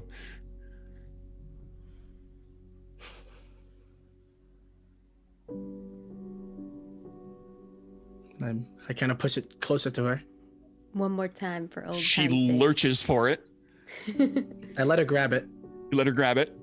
And then She's I got it. You're grabbing it. You swing. I swing my body around, and then I try to make it make contact with the As area you that swing, the two.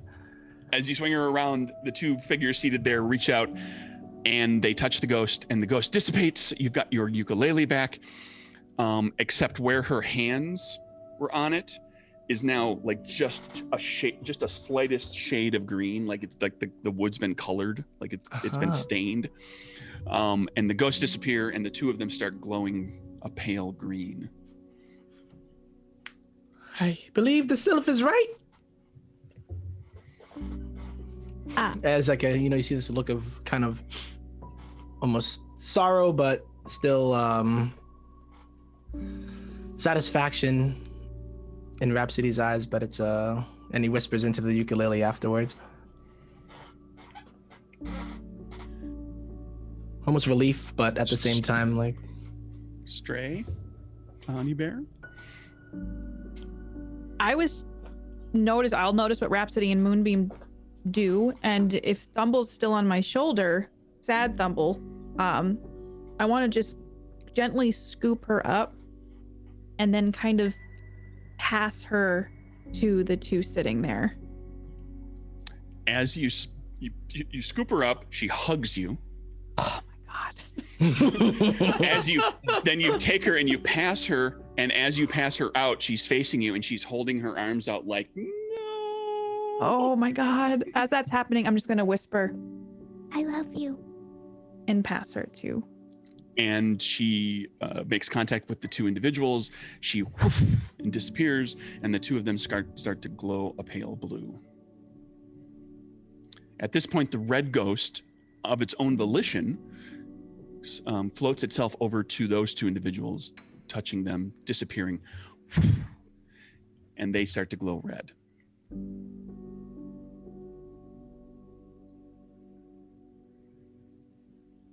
It's all you, Dandelion Boy.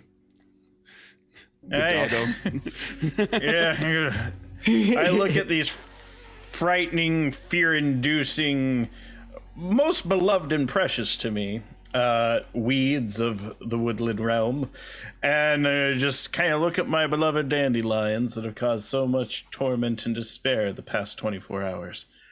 I say, fellas, y'all always grow back every year.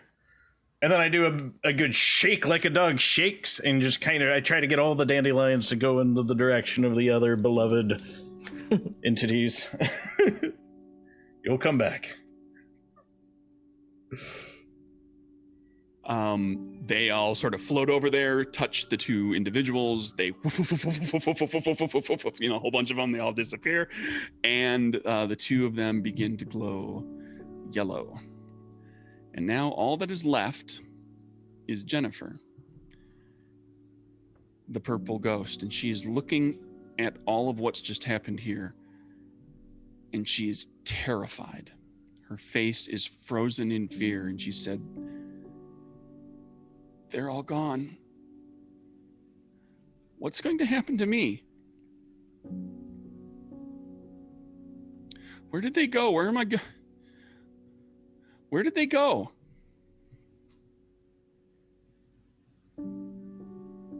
Well, they're going to help the light and bring. And she kind of looks over at Clowny Bear, because Clowny Bear was the one who brought her back from the darkness. Love back to Lantern Keep.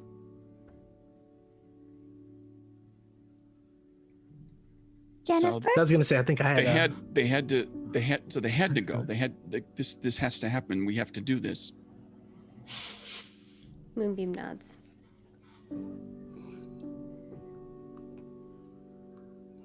Do you remember before this? Was there anything that you loved that you felt you needed to protect? My mom and dad. And what happened to them? They're not here. I don't know where they are. Well, this might be able to bring you to find them and be with them. If you've been looking for them and running away, this is the one way to run towards something Do you've been looking for. Do you really think so? I believe it. Because for me, I had to let go. And for you, I believe you need to let go of your fear. You must be brave to find them, because they might be looking for you as well.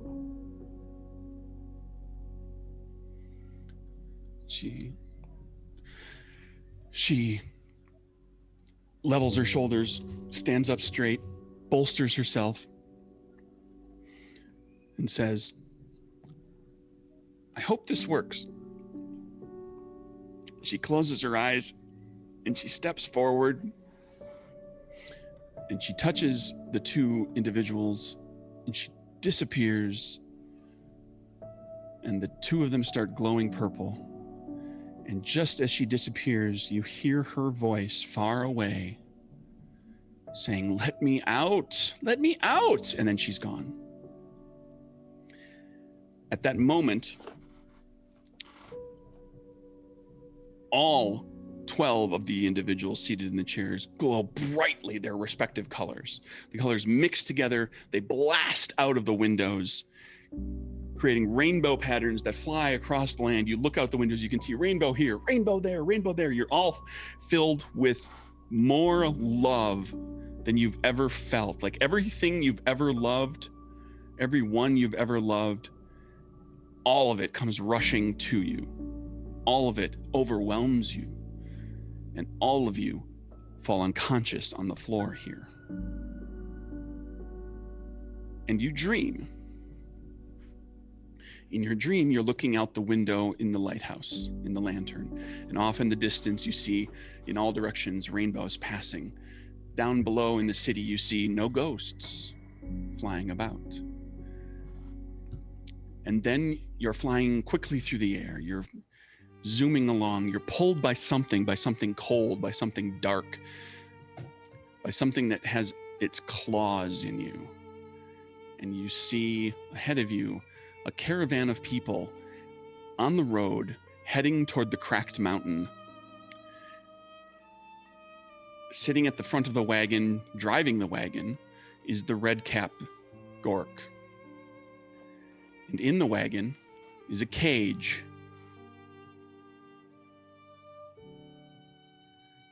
And inside that cage is Jennifer, Moonbeam's mother, Poppy Joy, LaFonda, Rhapsody's mentor, Snip, who we haven't heard from all day, Snip the snail, and grown-up Thumble. And they trundle along toward the great crack in the world where the smoke is pouring out, and you hear Jennifer's voice saying, let us out, or you will be sorry, because they're going to come and save us. And that is the end of part 3. Jennifer, let's go. That's so good. You took my girl. Ooh, LaFonda. I took all your peoples. That was good. How rude. All right. Well, that's going to be a wrap for us. Oh my for god. The penultimate episode. We hope that you tune in next week for the grand finale and maybe a little bit of announcement of what's to come next on the channel. Announcement of announcement. Of course, we are sponsored by the one, the only Roll20. Woo! Let me see if I can move that. There you go. And all my cameras froze. I guess that's the time for the stream to crash if it does crash. I can laugh with my mouth closed. World's greatest ventriloquist right here. Actually, they're all special.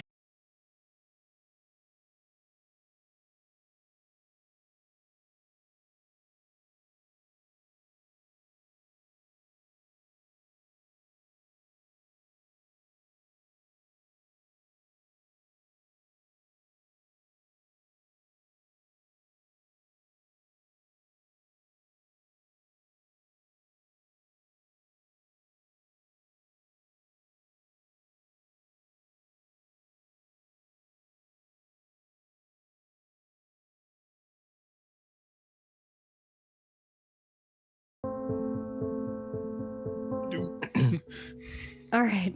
Sorry, everybody. We'll just do our wrap up. I don't know if it'll break that video up. I'm sorry.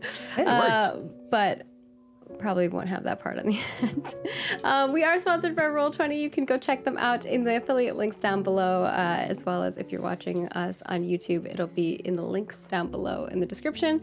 And of course, you know, if you're curious about how we do our maps, how we do our rolls, that is the way. We are also giving away a DMG over on our Twitter handle. So twitter.com/roll4it. Check the pin post. Go ahead and retweet and like that, as well as follow us over there so that you can be in the running for a free DMG. We'll be announcing the winner on Thursday during our Ascension show, so check that out if you're interested. And of course, we have the Ascension MP3 and After Show are coming out right now, as well as our Roll20 or not Roll20, our monthly recap is up as well over there. And if you are interested in voting on which class Pietro is going to be, that's over there as well. So lots of goodies. We hope that you enjoy supporting us on Patreon, because that is the way that we are able to pay all of our lovely cast members. And in return, you get some really cool rewards. And of course, you can subscribe to us right here on Twitch, and becoming a subscriber gives you access to our videos in advance, as well as access to our emotes. And if you're over on YouTube, you can become a YouTube member to also get access to those emotes. And whether you're a YouTube member, a Twitch subscriber, or a patron, you can get access to our Discord, where we chat and talk a lot behind the scenes with our lovely family over there. So definitely come hang out with us and chat with the cast and things of that nature. We also have like an RP channel, all kinds of fun stuff. And we understand that not everybody can support monetarily, and that is a-okay. Take care of yourself first and foremost. And there are a lot of free ways to support us, just by being here, watching the show, sharing it with your friends, family, and of course, sharing the love over on social media and following us there. And with that, I'm going to go around so you can see where all of these lovely people are doing other things, because they do a lot of wonderful things on the internet besides playing creatures that are going to make their way to the void. It's fine. We're fine. So to kick it off, we'll go Cloudy Bear first, played by Play Katie Play. Where can people find you at when you are not becoming a creepy clown bear and finally seeing your little girl for the first time? I know it's bitter. That is all bittersweet. All were but crying.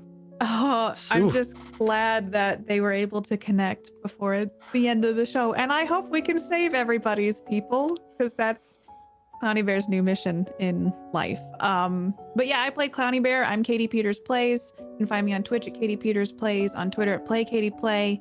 And I don't want next week to be our last session. It makes me very sad. We're all a little corrupted now, so I'm excited to see where that takes us all. But yeah, you can find me on Twitch playing a variety of games.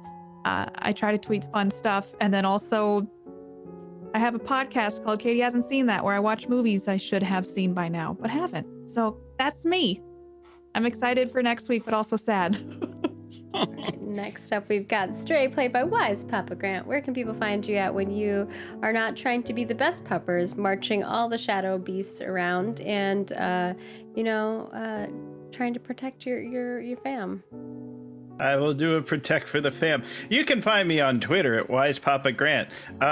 A new trailer is going to drop this week for the next series that I'm producing for WebDM. I worked really hard on it, had to hire a musician and a singer and everything because I'm so extra for this next show. If you are, I highly recommend supporting Roll4 on Patreon, though, so you can play games with me. Like this month, we're going to play Grimworld, which is a book I wrote. So if you like Mustache Frog Knights with swords and stuff like that, like, it's going to be a bunch of fun. Outside of that, I'm just an old chunk of coal, and the best way to support me is to support all these other fine folks. Lies, support him. Do And it, of course, we This is have the void speaking. Rhapsody. Support him. Support him. We have Rhapsody, played by Team Tempo. Where can people find you at when boy. you are not getting your gams chewed on and having to chase down a little girl and then get her to convince her that it's going to be fine, even though clearly she's gotten captured and now she's not fine? Dang. Well, you can find me on twitch.tv/tempo, and that is with a 0. You can always follow me on Twitter at Team Tempo with the 0, as well as Instagram. Those are my main 3 that I use. And yeah, I just like to do a lot of fun-loving streams, man. I like to bring the power of positivity to the world via video games, and I usually play games like StarCraft 2, but I've been branching off into doing more RP stuff as well as roguelites, man. I feel like roguelites in the card, I would say, yeah, in the card category, I've definitely been catching my interest lately. So if you like things like Slay the Spire, that is definitely Slay the a Spire place is a that good you game. can, such a fun game. I'm addicted. And the first step is admitting. And last but not least, we have our DM, Nerdburger Craig. Where can people find you at when you are not, tempting us to go into the void and stay here forever? Please stay here. I'm Nerdburger Craig on Twitter, and as of a couple weeks ago, this game is available. There's a really nice hardcover. If you go to nerdburgergames.com, in the store there, it's normally $40, but with a discount code Roll For It, just like the title of the Twitch channel, it's $30. That only ships in the US and its territories. If you go to drivethrurpg.com, there's PDFs options and other print book options that will ship other places worldwide. And whenever you get the book for any of my games, you always get the PDF with it as free. So you can have a lot of fun with that. So thank you, everybody. This has been a lot of fun. I'm looking forward to next week.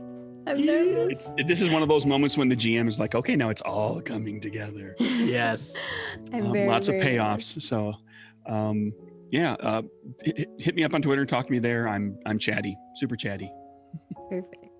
And of course, I am Margaret Crone. You can find me at Margaret Crone in all of the places. I do something almost every day. So if you're interested in that content, just follow me over on Twitter and I'll keep you up to date. And I make video games for a living. I'm currently working on a project called Ashes of Creation, and you can find it at Ashes of Creation in all of the places.